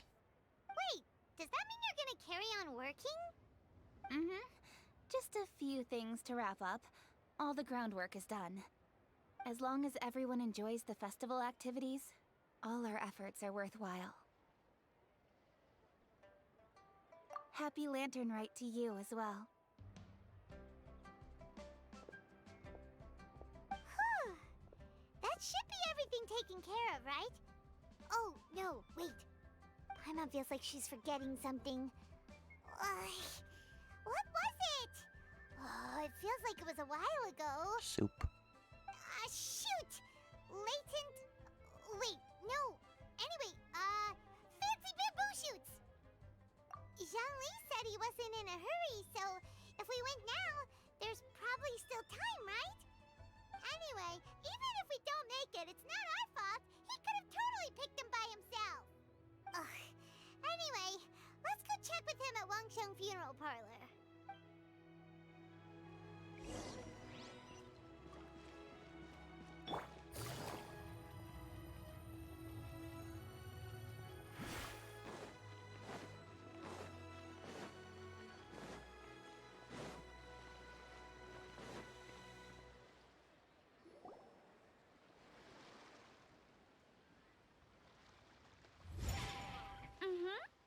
Da da da da da da da da da. Da da da. Oh. All right, let's take a break here. Oh wow, look who it is! Are you here to hang out with everyone's favorite funeral director? So you're just casually practicing your rapping skills at the entrance to your funeral parlor? In broad daylight? Okay. After everything we've been through, you don't see me for a hot minute, and you're back to being scared of your own shadow. We have all this open space, a clear view of the mountains behind and the sea in front. Not to mention we have several invisible audience members enthusiastically cheering us on. It's the perfect spot to rehearse. Invisible audience members? Hey, Nora. Gotta say, it took me a few days to get used to Director Who's way of talking. Xinyan was pretty spooked too when she first got here. Just like when she sees a frog, but a giant frog with sharp teeth. Come on, knock it off. What's wrong? I've never seen someone look so confused before. Well, don't worry, because Director Who's here to explain it all. There once was a Fontaine musician who went around town on a mission. He came door to door for his iridescence tour, looking for acts to audition. With my words, Xinyan's chords, and Yunjin as our mentor, we'll take the stage by storm with flames roaring and the whole audience calling for more. Alright. For sure! The whole dance floor will be yelling encore! Encore! Oh, now Paimon's rhyming along. But when you say flames roaring, are you sure this'll be safe? No, don't you worry about that. I'm pretty experienced on the stage, and I've already informed the Yuhong of all the pyrotechnics we're planning on using. Huh. Guess we'll just have to trust Xinyan on this one. Oh, Zhongli. He took one of those fancy meal boxes and set off for the mountains. Said he wanted to pay a visit to some old friends. It's a real pity that he couldn't be around for this. As well as being a true connoisseur of traditional art forms, he's able to appreciate Xinyan's performances too. Yeah, that's right. Matter of fact, he was the one who first invited me to perform here.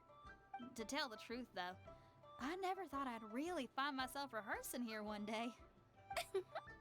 Well, now you know. The Wangsheng Funeral Parlor is a great location. All of you are always welcome to come and hang out here, especially if you're in the mood to try something new. I can speak to that. Hu Tao is always full of fun surprises. And jump scares. Actually, Xinyan, I have some lyric ideas for your part. Do you want to go through them together? Sure thing. I'm all ears.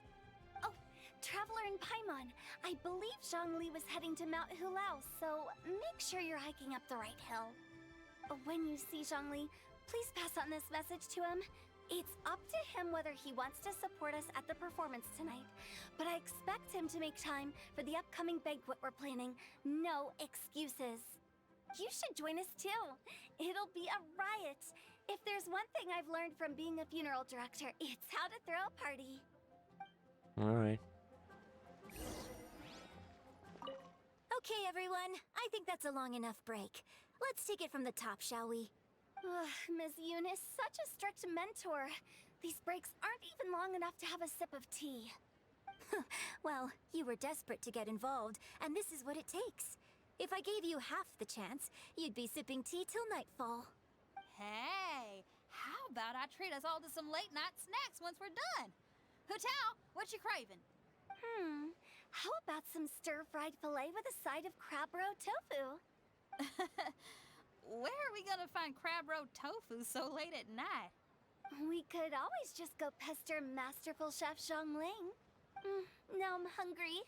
All right, let's knock this out and then go grab some food.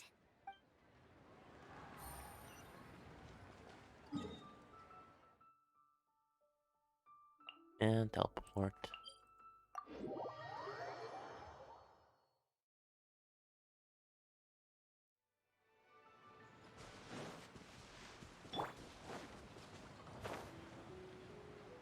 Yeah, this place.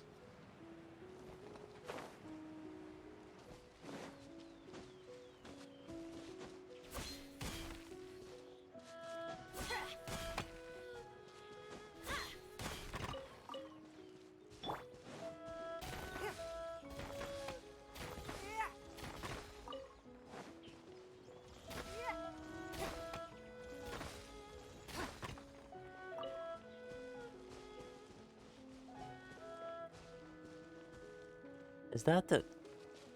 So that's where they got the tune for... I gotta cheat, cheat.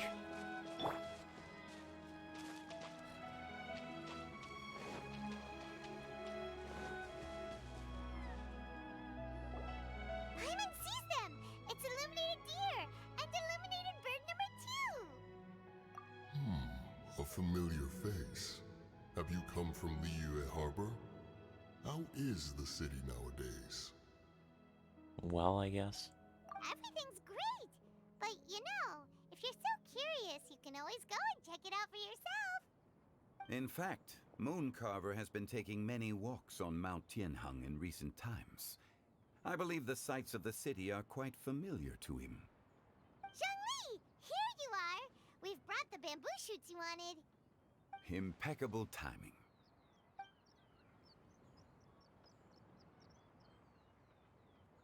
Traditionally, bamboo shoot soup ought to be slow-cooked for many hours on low heat. Using Adeptus arts to hasten the process is something of a shortcut. Wait, that mechanism... is that... Indeed. Cloud Retainer kindly lent me her supreme cuisine machine. Can we not just call it a cooking machine? Actually, never mind. She seems to take a lot of pride in her mechanical gizmos, so it's probably best if Paimon doesn't go changing the name willy-nilly. I trust that you found the answers you were seeking during your recent journey? Excellent. The past should be remembered, but not overly dwelt upon. Our journey should be seen as a means to take on more from the world around us. When the bamboo shoot soup is ready, I must insist that you try some for yourself. Oh, Zhongli! Hutao told us to tell you something. She said, it's up to him whether he wants to support us at the performance tonight, but I expect him to make time for the upcoming banquet we're planning. No excuses! When she says performance, she must mean the Lantern Rite Music Festival. As for the banquet, she didn't tell us anything more about that, but she invited us to come as well. As you can see, I have a prior engagement with 2 Adepti friends of mine tonight. Please, give Director Hu my best wishes for the performance. All right. As for the banquet, since the Director insists, far be it from a mere consultant like myself to refuse. Yay! Then we'll see you there? Absolutely. Rex Lapis, the bamboo shoot soup is ready. Thank you. I will examine it right away. The appearance is exquisite, and the aroma rich and intense. The craftsmanship of this machine is commendable indeed. Since you came all this way, you should not leave empty-handed. Please, take some soup. It tastes most exquisite while still warm.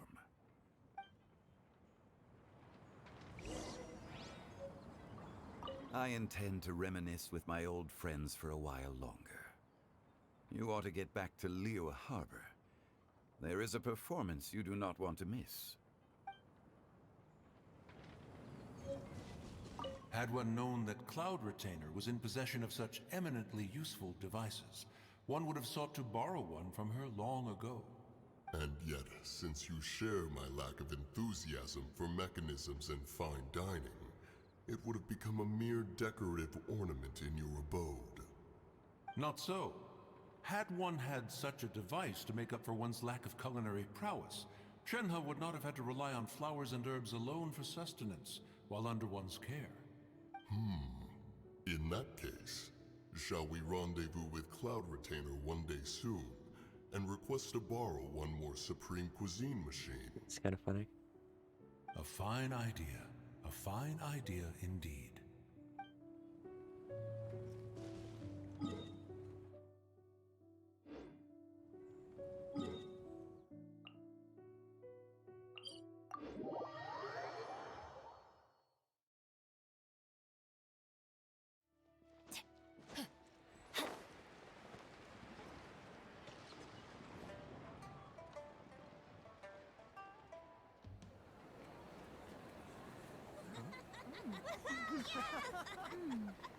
I'm honored to be here on the Iridescence Tour stage. All right, without further ado, I'm Xinyan, this is Hetao, and this is a little something called... The Blaze Lilies!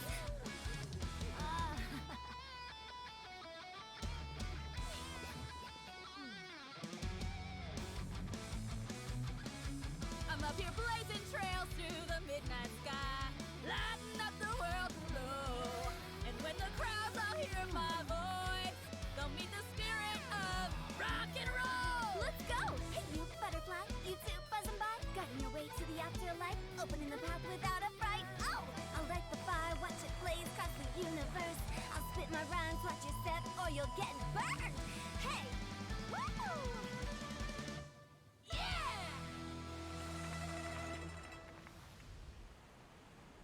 Does anyone have any plans tomorrow? With another year behind us, I think we deserve a celebration of our own. My treat. Interested? The Tianquan footing the bill? I can't miss out on that.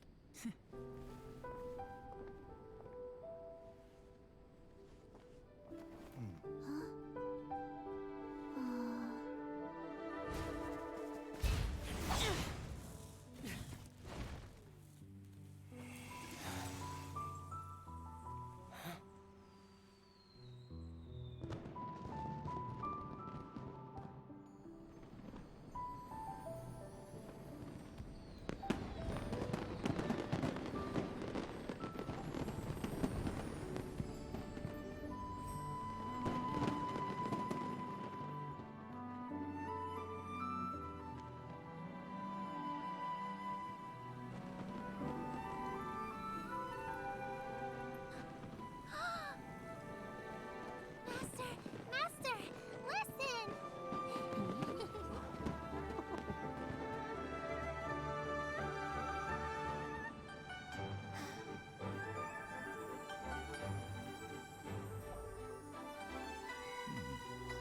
May the year ahead be a blessed one. I believe it shall be.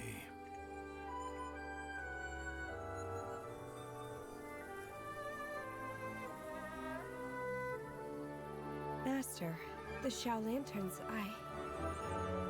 Ha! Elementary. One shall fashion for you a Xiao Lantern the likes of which the world has never seen. And you must take it to Liyue Harbor to display its magnificence for all.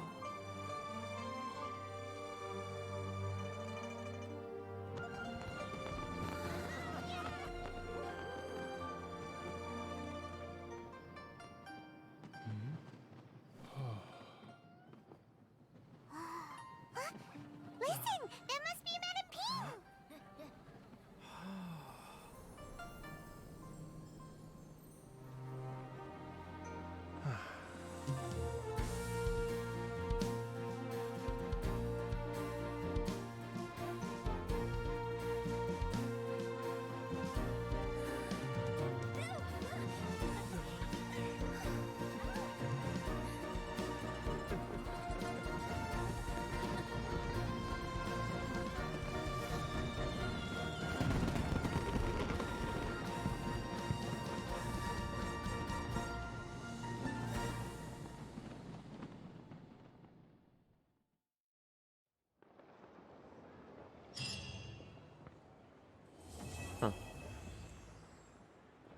First part was kind of meh.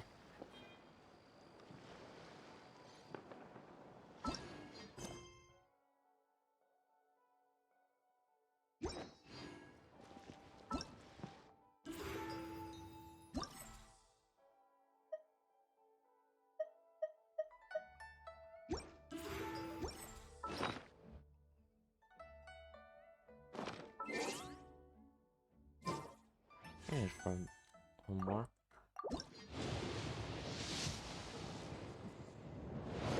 Yeah, I can't find him. Oh well. No one's joined me on an adventure in ages. Come on.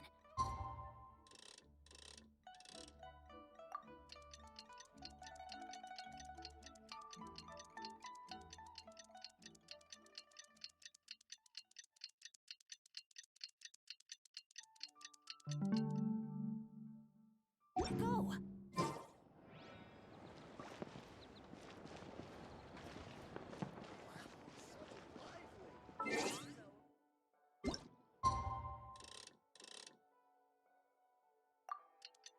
Another night.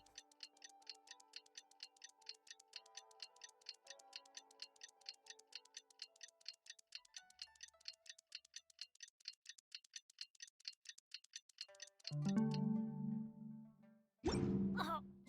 Ow. Traveler, hurry! It's almost time for us to join Hotel for dinner! Ooh, and we'll be meeting at Shinyue Kiosk. It's the place with a really long wait list. As expected of the parlor director, always so generous. Come on, let's go!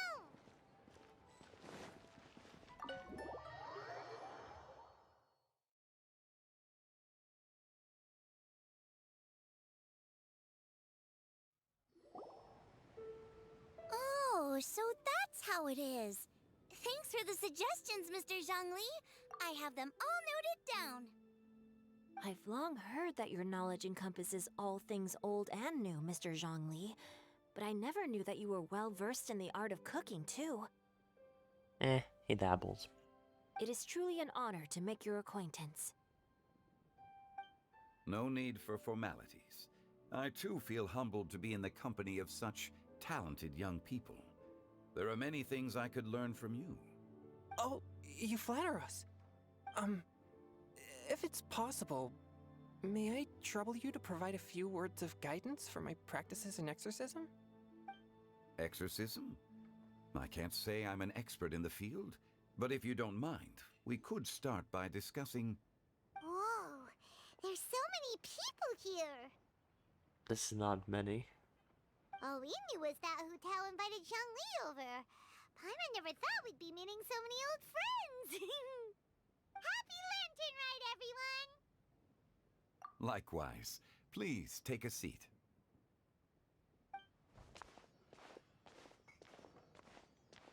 Happy Lantern Rite! Are you having fun? Me too. I've seen Xinyan perform before, but this is the first time I've watched something like this. I heard that the audience loved it too, and she's been receiving quite a lot of performance invitations lately. She's more busy than ever, and Yoonjin's gonna help her. Yep, and they asked us to pass on their season's greetings to everyone. They hope we'll have a wonderful gathering. The performance was spectacular indeed. However, it gave Xiangling a huge burst of inspiration, which in turn gave us a bit of a headache. Us? Did Xiangling ask you to try out her dishes too? That, my friend, is beside the point.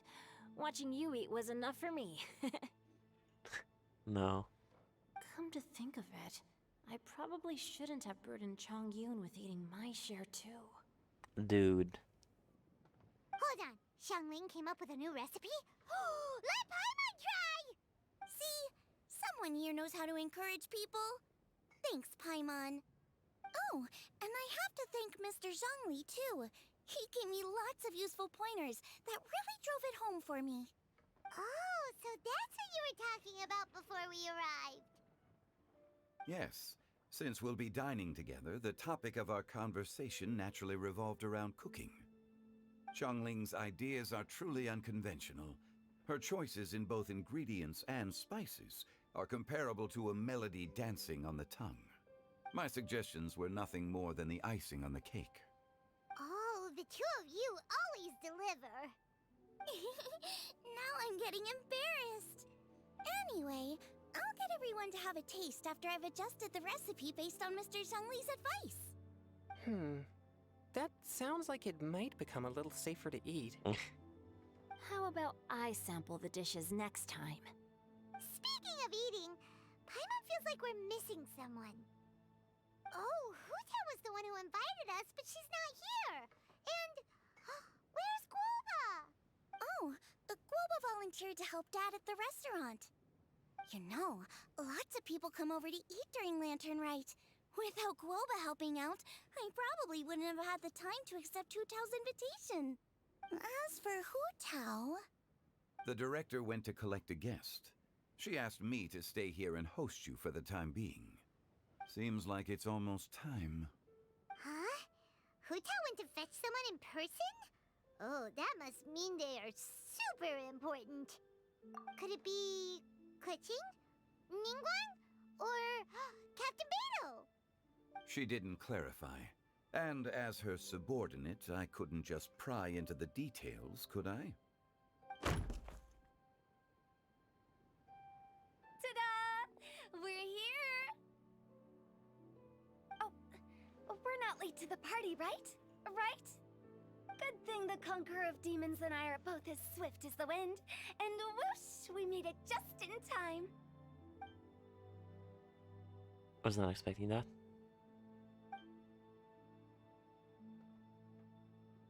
Oh. I see. So the important guest is the Conqueror of Demons. I've been looking forward to meeting you. The director didn't mention anything when she invited us. What a pleasant surprise. Gathered here with us tonight are not only young and accomplished individuals, but also the protector of Liyue's peace, Adeptus Alatus. To convene here with all of you is indeed a great honor.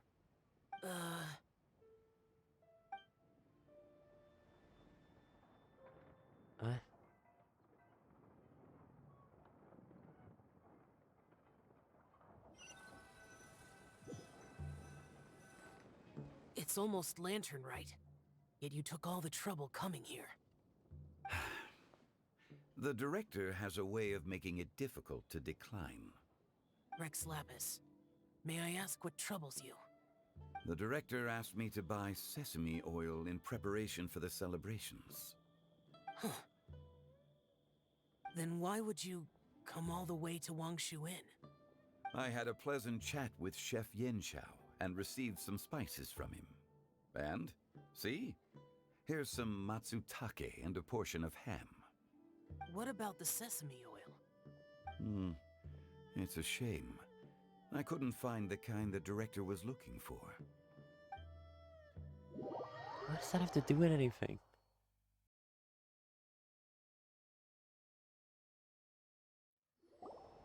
I'm sure you're exaggerating, Zhang... Sir. There he goes again. Enough with the pleasantries.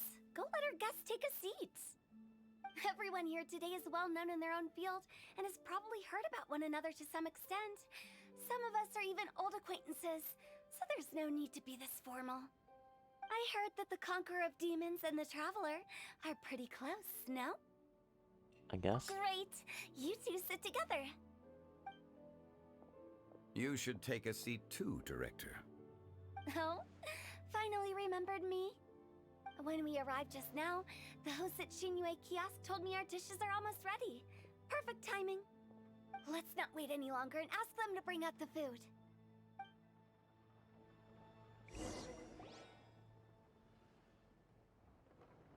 Paimon would have never guessed the person Hu Tao went to fetch was Xiao. Oh, that's also the first I've heard of the Traveler and Paimon being friends with the Conqueror of Demons.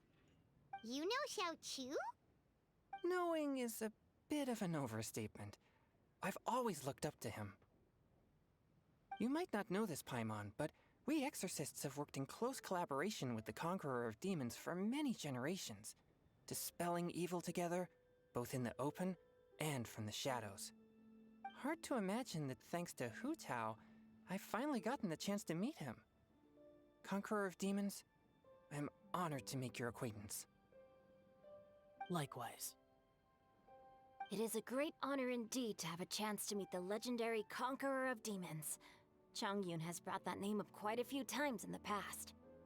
I remember you mentioning wanting him to understand the importance of exorcists.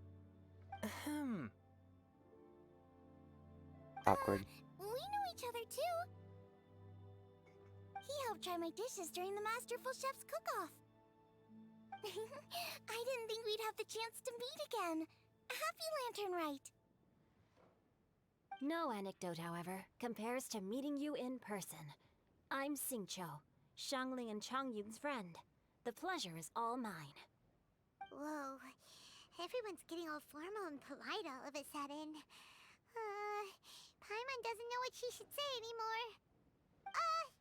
Adeptus Xiao, mighty conqueror of demons. Please accept Paimon's greetings too. Belated Happy Lantern Rite. Can you stop with that? It's just weird. Paimon tried very hard to look for a fancy word, okay? Don't be too harsh on Paimon! There's no need to be so polite. You're right. This was meant to be a nice little get-together between friends after all. Too much formality kills the atmosphere. I didn't plan this gathering only for everyone to walk on eggshells. Hiya. What's your true intention, then? A little get-together between friends, sipping the finest tea and watching lanterns float into the sky, bidding farewell to the past and embracing the present with joy. And that is something our consultant would say. I think it deserves a standing ovation. Huh? Indeed. Exceptional acting skills, Director. As for me, I'm just here to have fun and treat everyone to something good. We all worked really hard this year, whether traveling or guiding, cooking, helping with the family business, exorcising evil spirits, or conquering demons. And of course, our consultant, who's been helping out at the parlor every now and then. Everyone has done some pretty amazing things. As the one who brought everyone together, it goes without saying that I'm the one most deserving of praise. Alright. Huh? Sounds kind of self-important, but Paimon thinks it's pretty amazing that she managed to talk Xiao into coming. He rarely ever enters Liyue Harbor after all. It wasn't as complicated as you think. What do you mean?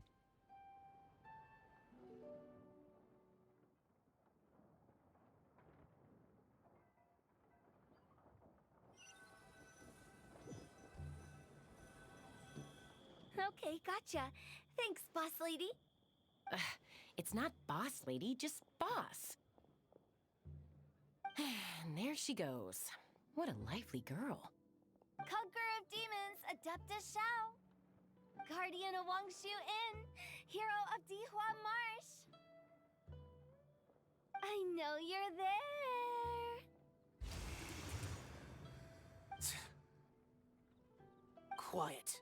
Do not disturb the peace. Sorry, but you wouldn't show up if I didn't yell your name, would you? I know you. You're the 77th director of Wangsheng Funeral Parlor. Is there something you need?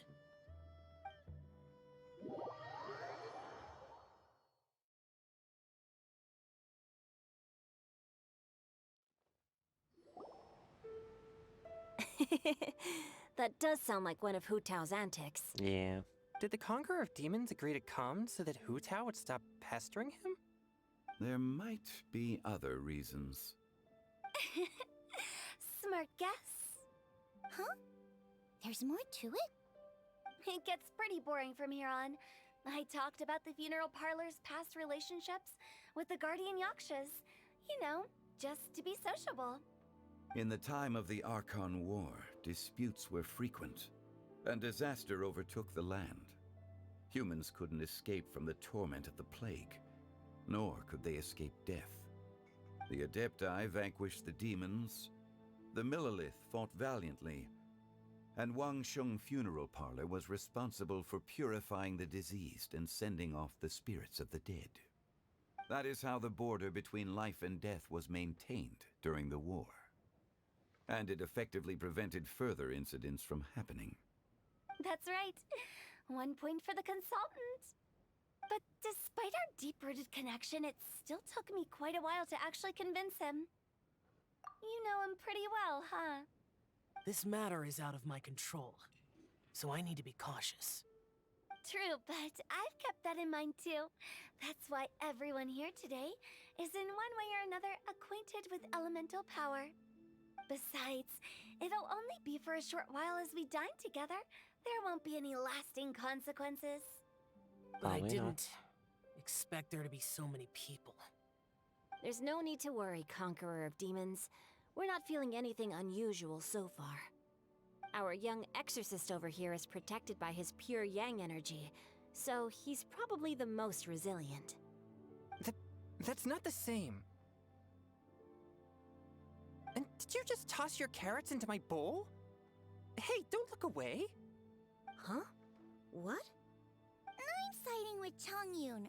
I saw that too. You're lucky Guoba isn't here today.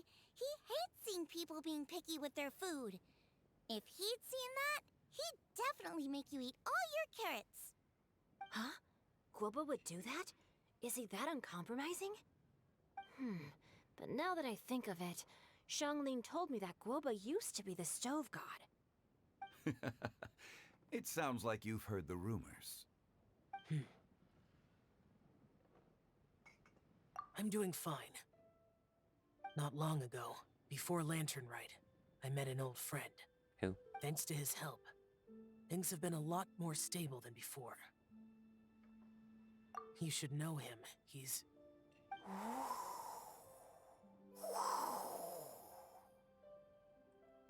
Seeds of story, brought by the wind. And cultivated by time. Did Paimon just unconsciously complete that saying? That voice. Could it be? Yeah. If I'm not mistaken, there's someone knocking at the door. Don't just sit there, Zhongli. Go welcome our guest in. No such need. I'm coming in.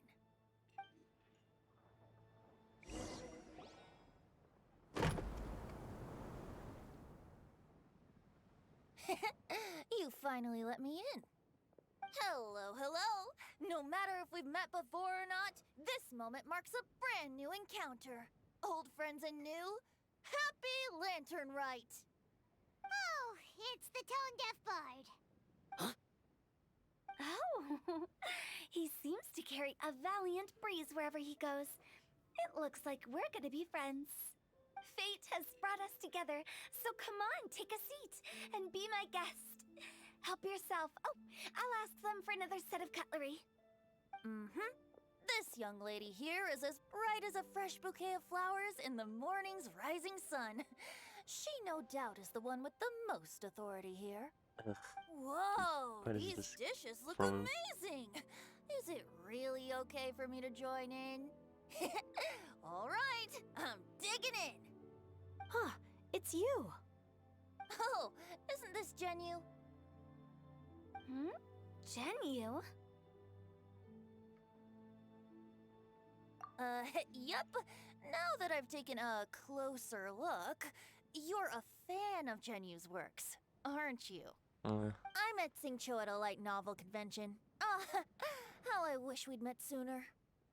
I never expected that there'd be another person in this world who could interpret Genyu's new novel as thoroughly as I could. Venti, you're being too humble. Considering your poetic talent, your fundamentals are way more impressive. Could this new guest be Master Xingqiu's friend? Yes. Monsters become more active than usual as we get closer to Lantern Rite. I was patrolling Dihua Marsh a few days ago, when I happened to run into this... You've already forgotten? I'm a bard, remember? And bards go around singing wherever they like. Oh, right. And this bard was performing in Dihua Marsh. It was a moving melody. and it made me feel relaxed and at ease. I couldn't help but stay and listen. Thank you for your patronage. I understand now, too. I'm Zhongli, currently working at the Wangsheng Funeral Parlor. It's a pleasure to meet you, new friend. And I'm his boss. Oh, and if there's anything unsatisfactory, let me know anytime. That's very considerate of you. Oh? No wonder. Only a boss as savvy and reliable as you would be able to hire such an impressive consultant. Oh, you're too nice, Venti. Not to brag, but our consultant truly is impressive. His knowledge extends across the stars and the land, and there's nothing throughout history that he doesn't know. From the sophisticated way he speaks, it's hard not to suspect that he could very well be an adeptus in disguise. Yeah. Shao, you're an adeptus. Do you think it might be possible? Sorry. I'm only good at conquering demons. I'm afraid I don't have much knowledge in that matter. He does. He's just trying to cover. Really? But Paimon thinks you're super knowledgeable. And this is why Paimon needs to have a gag order. Huh? Oh! Right! Xiao's a warrior. He doesn't come to the city very often, so it's, pretty normal for him to not know anything. This is why you divert conversations. Really? I've actually heard a few things about Mr. Zhongli before. The guests in the tavern talked about this refined and courteous man who, instead of having wine at Mondstadt's finest tavern, ordered a cup of hot tea with the most complex name. Now that you mention it, I seem to recall that there indeed is a musician like yourself in Mondstadt. I've heard that he's elegant and amiable, his works witty and vibrant. It's no overstatement to regard him as the best bard in Mondstadt. Now you're making me embarrassed. Yeah, but he's a drunk. I would say that Mondstadt's poetry is a little run-of-the-mill sometimes. There's one I heard a while back that went, The old house is renewed, welcoming the spring breeze, awakening old memories. The meaning's there, but the word choices are unimaginative, and there's a distinct lack of literary flair. I think so too. The composition needs a little jazzing up. If I were to give it a go, I'd make it an old melon on a vine, a new flower that grows fine. Oh, good one! It feels unique and has a nice ring to it. Weird though. You have great taste, Venti. I was right about you. Let's shake hands. Of course, of course. Huh?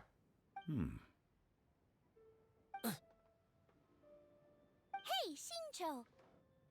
Mind lending me a few books when we get back? Pick out some well-written ones. I don't know if it's my own lack of literary knowledge, but I couldn't tell the difference between those two. I don't think it's your fault. Chongyun's right. It's not our fault.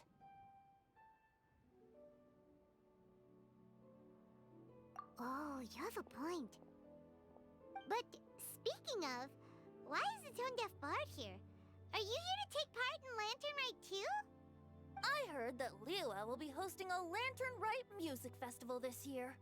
As a musician myself, how could I possibly resist the temptation to come take a look? Or listen. Getting to know other musical styles is essential to sparking inspiration, don't you think?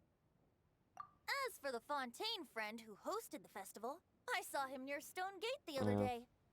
The Iridescence tour has finally been held successfully for once, so I had to congratulate him. Don't think anything of it. By the way, I was watching as you entered Xinyue Kiosk, but no one seemed to notice me. Should I say that it's because I'm an expert in hiding, or that a certain someone deliberately ignored the sound of the wind? Whenever Lantern Rite comes around, Liyue Harbor becomes bustling with activity. People are all busy watching the lanterns and strolling around the shops, and they might just go travel somewhere on a whim.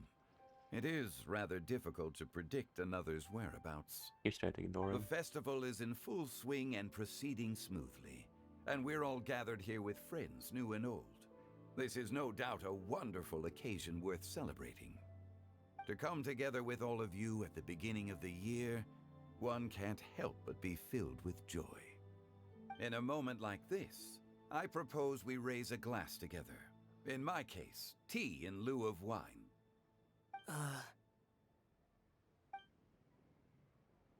Very well said, Mr. Zhongli. That was exactly what I wanted to say. Now I'm getting a little self-conscious. I didn't cause you too much trouble barging in like that, did I? We usually drink wine during occasions like this over in Mondstadt, but since Mr. Zhongli insists on drinking tea, I'll give a toast with tea too. Everyone, thanks for the treat. You're welcome. As the host of this gathering, I hope everyone enjoys the food and drinks. May this year be better than the last. Considering that everyone may have other matters to attend to later, sticking to tea seems like a good idea. All of a sudden, they started proposing toasts. Should we? What's with the urgency?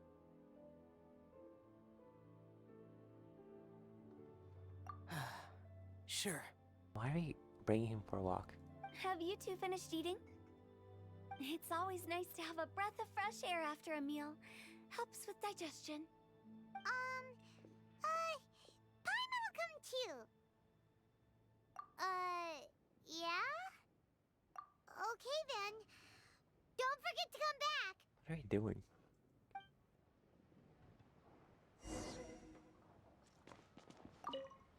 About you.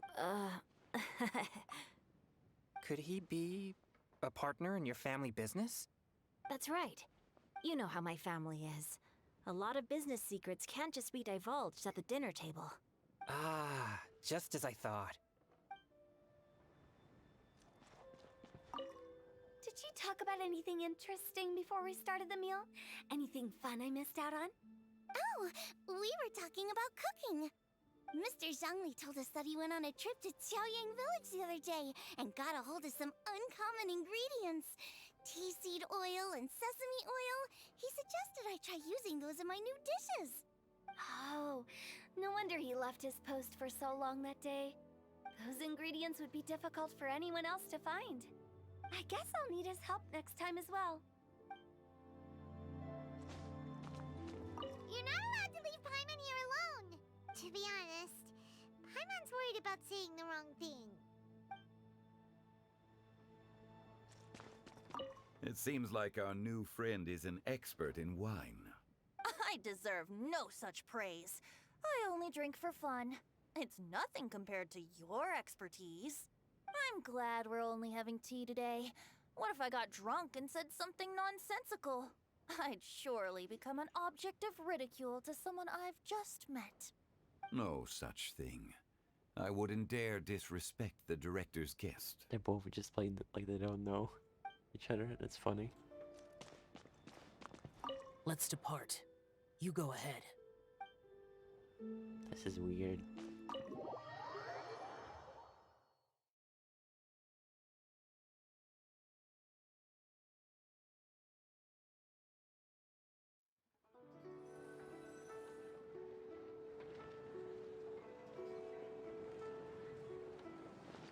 Are you all right?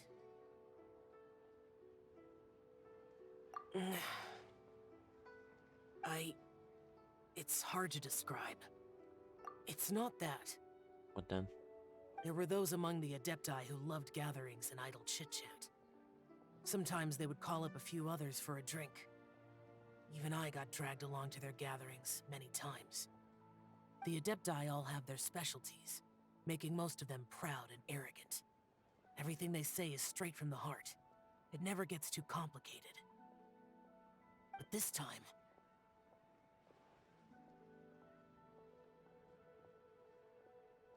That's not what I meant. What then? Or perhaps I should say Rex Lapis is really good at adapting to human life. You could say that he actually enjoys doing so. And that's something I might never be able to do. That does sound like something you would say. No matter. I know my circumstances. Whenever I think of the ordinary conversations I've had with you, it feels strangely novel. Yes. The parlor director went out of her way with the invitation, so it was difficult to turn her down. I had made mental preparations before agreeing to come. She told me that all the guests today would be acquainted with elemental power, and I knew that you would be here. But I didn't expect the other guests to be... General Capisis always said that we should live in the present and enjoy every pleasant surprise. Perhaps that's what I should do with what I'm feeling now. But I think he meant designing clothes for those around him. The clothes were intricately designed, but inconvenient to wear. Brother Bosacius never tried to hide his distaste in front of him. Rex Lapis did like his designs and even collected quite a few. The outfit he wears now was also designed by General Capisis himself. I never saw him wear this during the war. I didn't expect him to start wearing it later. Oh, here you are. I'm not intruding, right? You're not. What is it? Hu Tao saw that everyone's done eating and asked the staff to bring out the desserts. Paimon got so anxious that you weren't back yet that she scarfed down her dessert without the usual slurping and munching. To be honest, I was kind of worried too. You looked a little restless just now, and I thought you weren't used to the food here and was planning to head back to Wangshu Inn for something Yanxiao made. You're worrying too much. Why would I? Anyway, let's head back. Please wait! There's another reason why I came looking for you. And that is? Here, take these. I brought them for you. Almond tofu? Yup. Since the Masterful Chef's competition, you could say that Yanxiao and I are not only competitors, but good friends as well. I visit him at Wangshu Inn sometimes to discuss our cooking. I heard him say that the esteemed guest on the roof loves nothing more than a good plate of almond tofu, so I learned a thing or two about the dish from him. I'll be honest, before Hu Tao invited everyone, she secretly came looking for me, told me about the guests she planned to invite, and asked me for some suggestions on what she should order. So I made a few servings of almond tofu for you guys in advance. Take them as a token of gratitude for your support. When I told Guoba that I was making these for you, he started eagerly running around the kitchen and helping a lot too. Thank you for the trouble. There was no need to... I'll take them. Thank you. And Guoba too. You're welcome. Oh, the almond tofu I made probably tastes and feels a little different from the type Yanxiao cooks. Please let me know if there's any improvements I should make. Okay. That's all. Alrighty, we should head back now. We can't keep Paimon waiting. We can.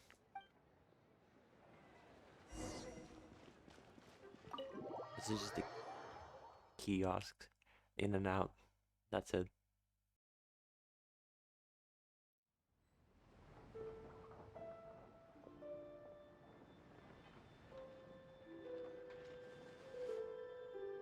You're finally done whispering secrets to each other?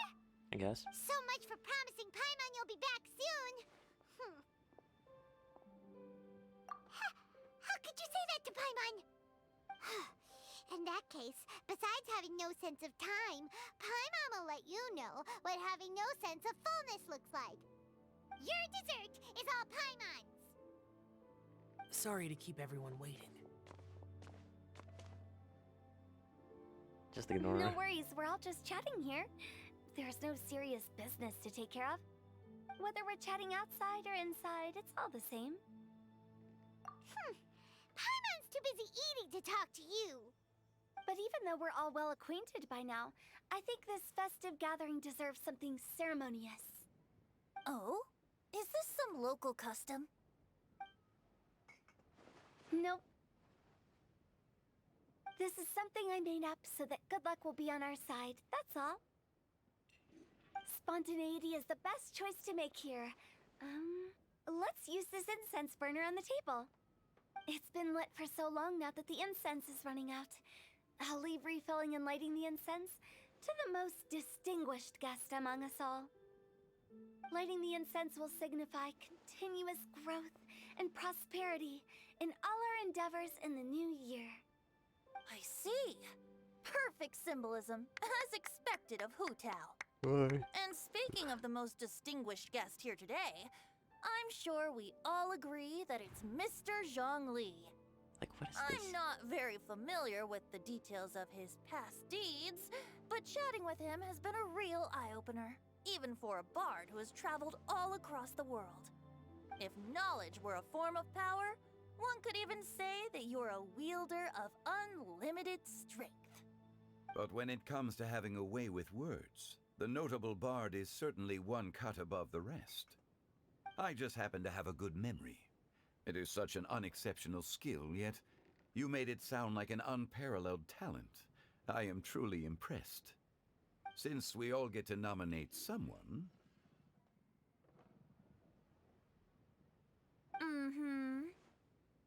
I think it's only fair that we let the parlor director light the incense. Huh? That won't do. Don't flatter me just because I'm your boss. We are looking for the most distinguished guest here. As the host, I shouldn't be involved in this discussion at all. Now that we've enjoyed this table full of delicacies, how about we let our one and only chef here do the honors? Is this really the way this works? I didn't cook any of these dishes. It's like pointing your finger It's at not everyone. a big deal. Just look at her.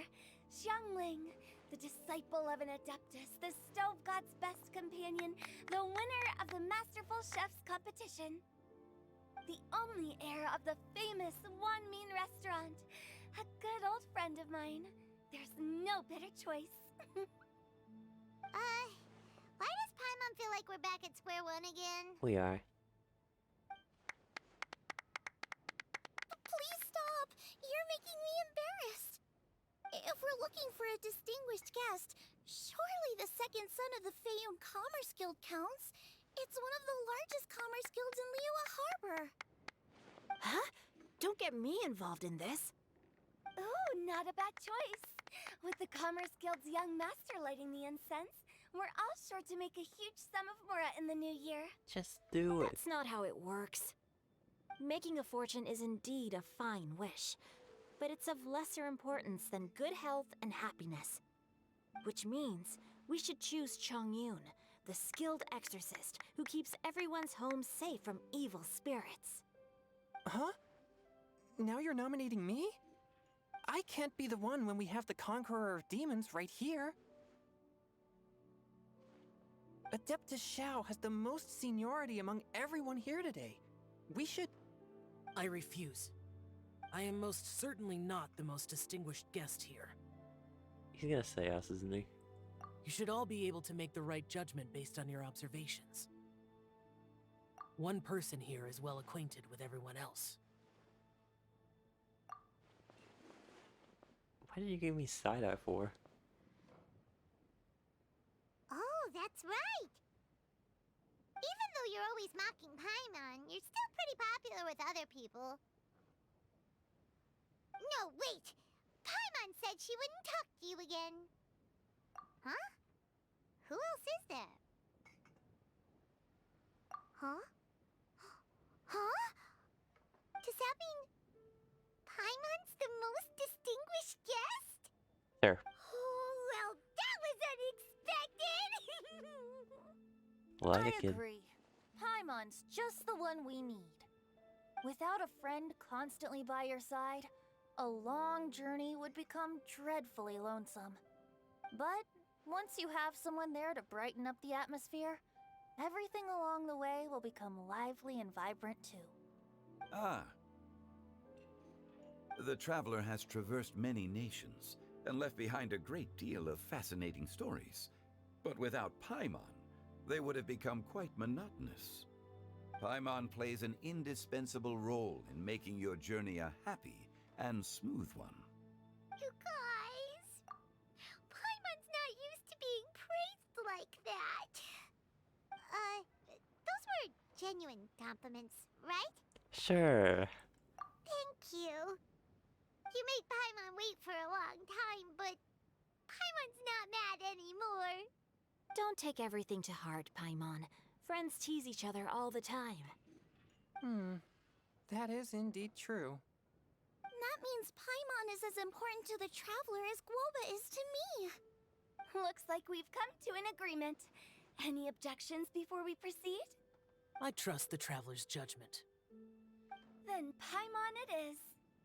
And now, the world's most excellent traveler's greatest companion, guide, and friend, Paimon, will be refilling and lighting the incense for us. Can you stop clapping? Here you go. Take the match, and don't burn yourself. But if things go really wrong, here's the 2-for-1 coupon.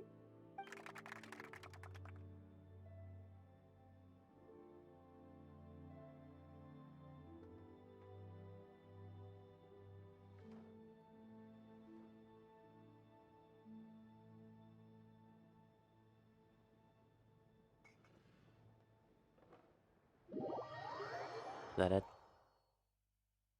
This was a mess?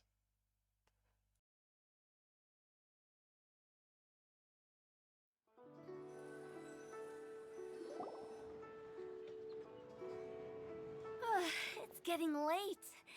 I won't take up any more of your time. You're all free to go as you please. Yep, the tea was amazing too. You don't have to go all polite on me. Just remember to come when I invite you next time. Let's see. It's dark out, so I'm going to accompany Xiangling, Xingqiu, and Changyun back home. As for the rest of the guests, I'll leave them to our consultant. No need. I'm headed towards the harbor to meet a friend on the ship. There's no need to trouble one such as Mr. Zhongli. I think you know the place I'm talking about. Come meet me anytime. It was great getting to know you all. Let's meet again when the spring breeze begins to blow. Bye! Oh, we should write poetry together sometime. And he just walks off. We'll catch you all later then. Don't forget to return to the parlor later. There's something I need you to do. Understood. See you later. Well then. Rex Lapis. Just Zhongli will do. I live as a mortal in Liyue Harbor now. I am just one among many who begin work at sunrise and retire to rest at sundown. If we were to consider status and seniority as Zhongli, I should be respectfully referring to you as Adeptus Shao. Heaven forbid. Not you too. I meant what I said. I heard that during the Lantern Rite Music Festival, you conferred with Streetward Rambler and Cloud Retainer. I take it as you've gained a lot more knowledge about the past? Like that? The same truth will sound different coming from different people. As more bear witness to a story, feelings and interpretations expand in variety too. I once had a pleasant chat about the past and present with a Sumeru scholar named Soraya, and learned a few things about her research topic. From the evidence she found and the conclusion she made, her area of research is already very close to the truth. But there are multiple sides to humans and gods alike. In the legends recorded by humans, some gods were depicted as arrogant and condescending, while others were kind and capable. But whether to me, Streetward Rambler, Cloud Retainer, or younger adepti such as Shao and Ganyu, those adepti and gods that may seem extraordinary to humans are something more akin to close companions. This was as true back then as it is right now. Just how Shao may seem unapproachable to most, but the Traveler has proved otherwise. so there's no need to dwell too much on certain things. I mean, Zhongli, what you're saying is... It looks like you understood what I meant. Ah, the director asked me to accompany you on your return, but I don't think you'll need my protection. I'll be taking a walk around and admiring the night scenery. Go for it. After that, it'll be time for me to go back and meet up with the director. Goodbye for now. Bye, Zhongli! Everyone's gone now. Paimon always feels a little empty inside when a lively celebration ends. But at least you always stay by Paimon's side. No. Paimon got it mixed up.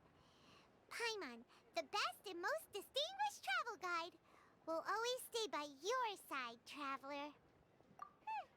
Good that you were aware of that. Shell, is there anything else you want to do? We could take you on a tour of Liyue Harbor. No need. I've stayed here for much longer than I had expected. The city lights are a fine sight.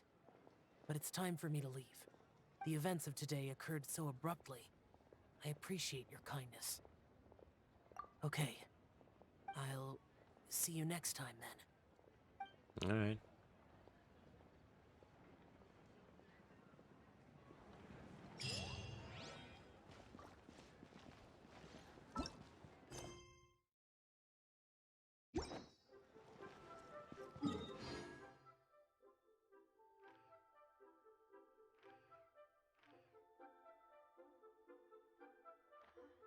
Game's ended for today.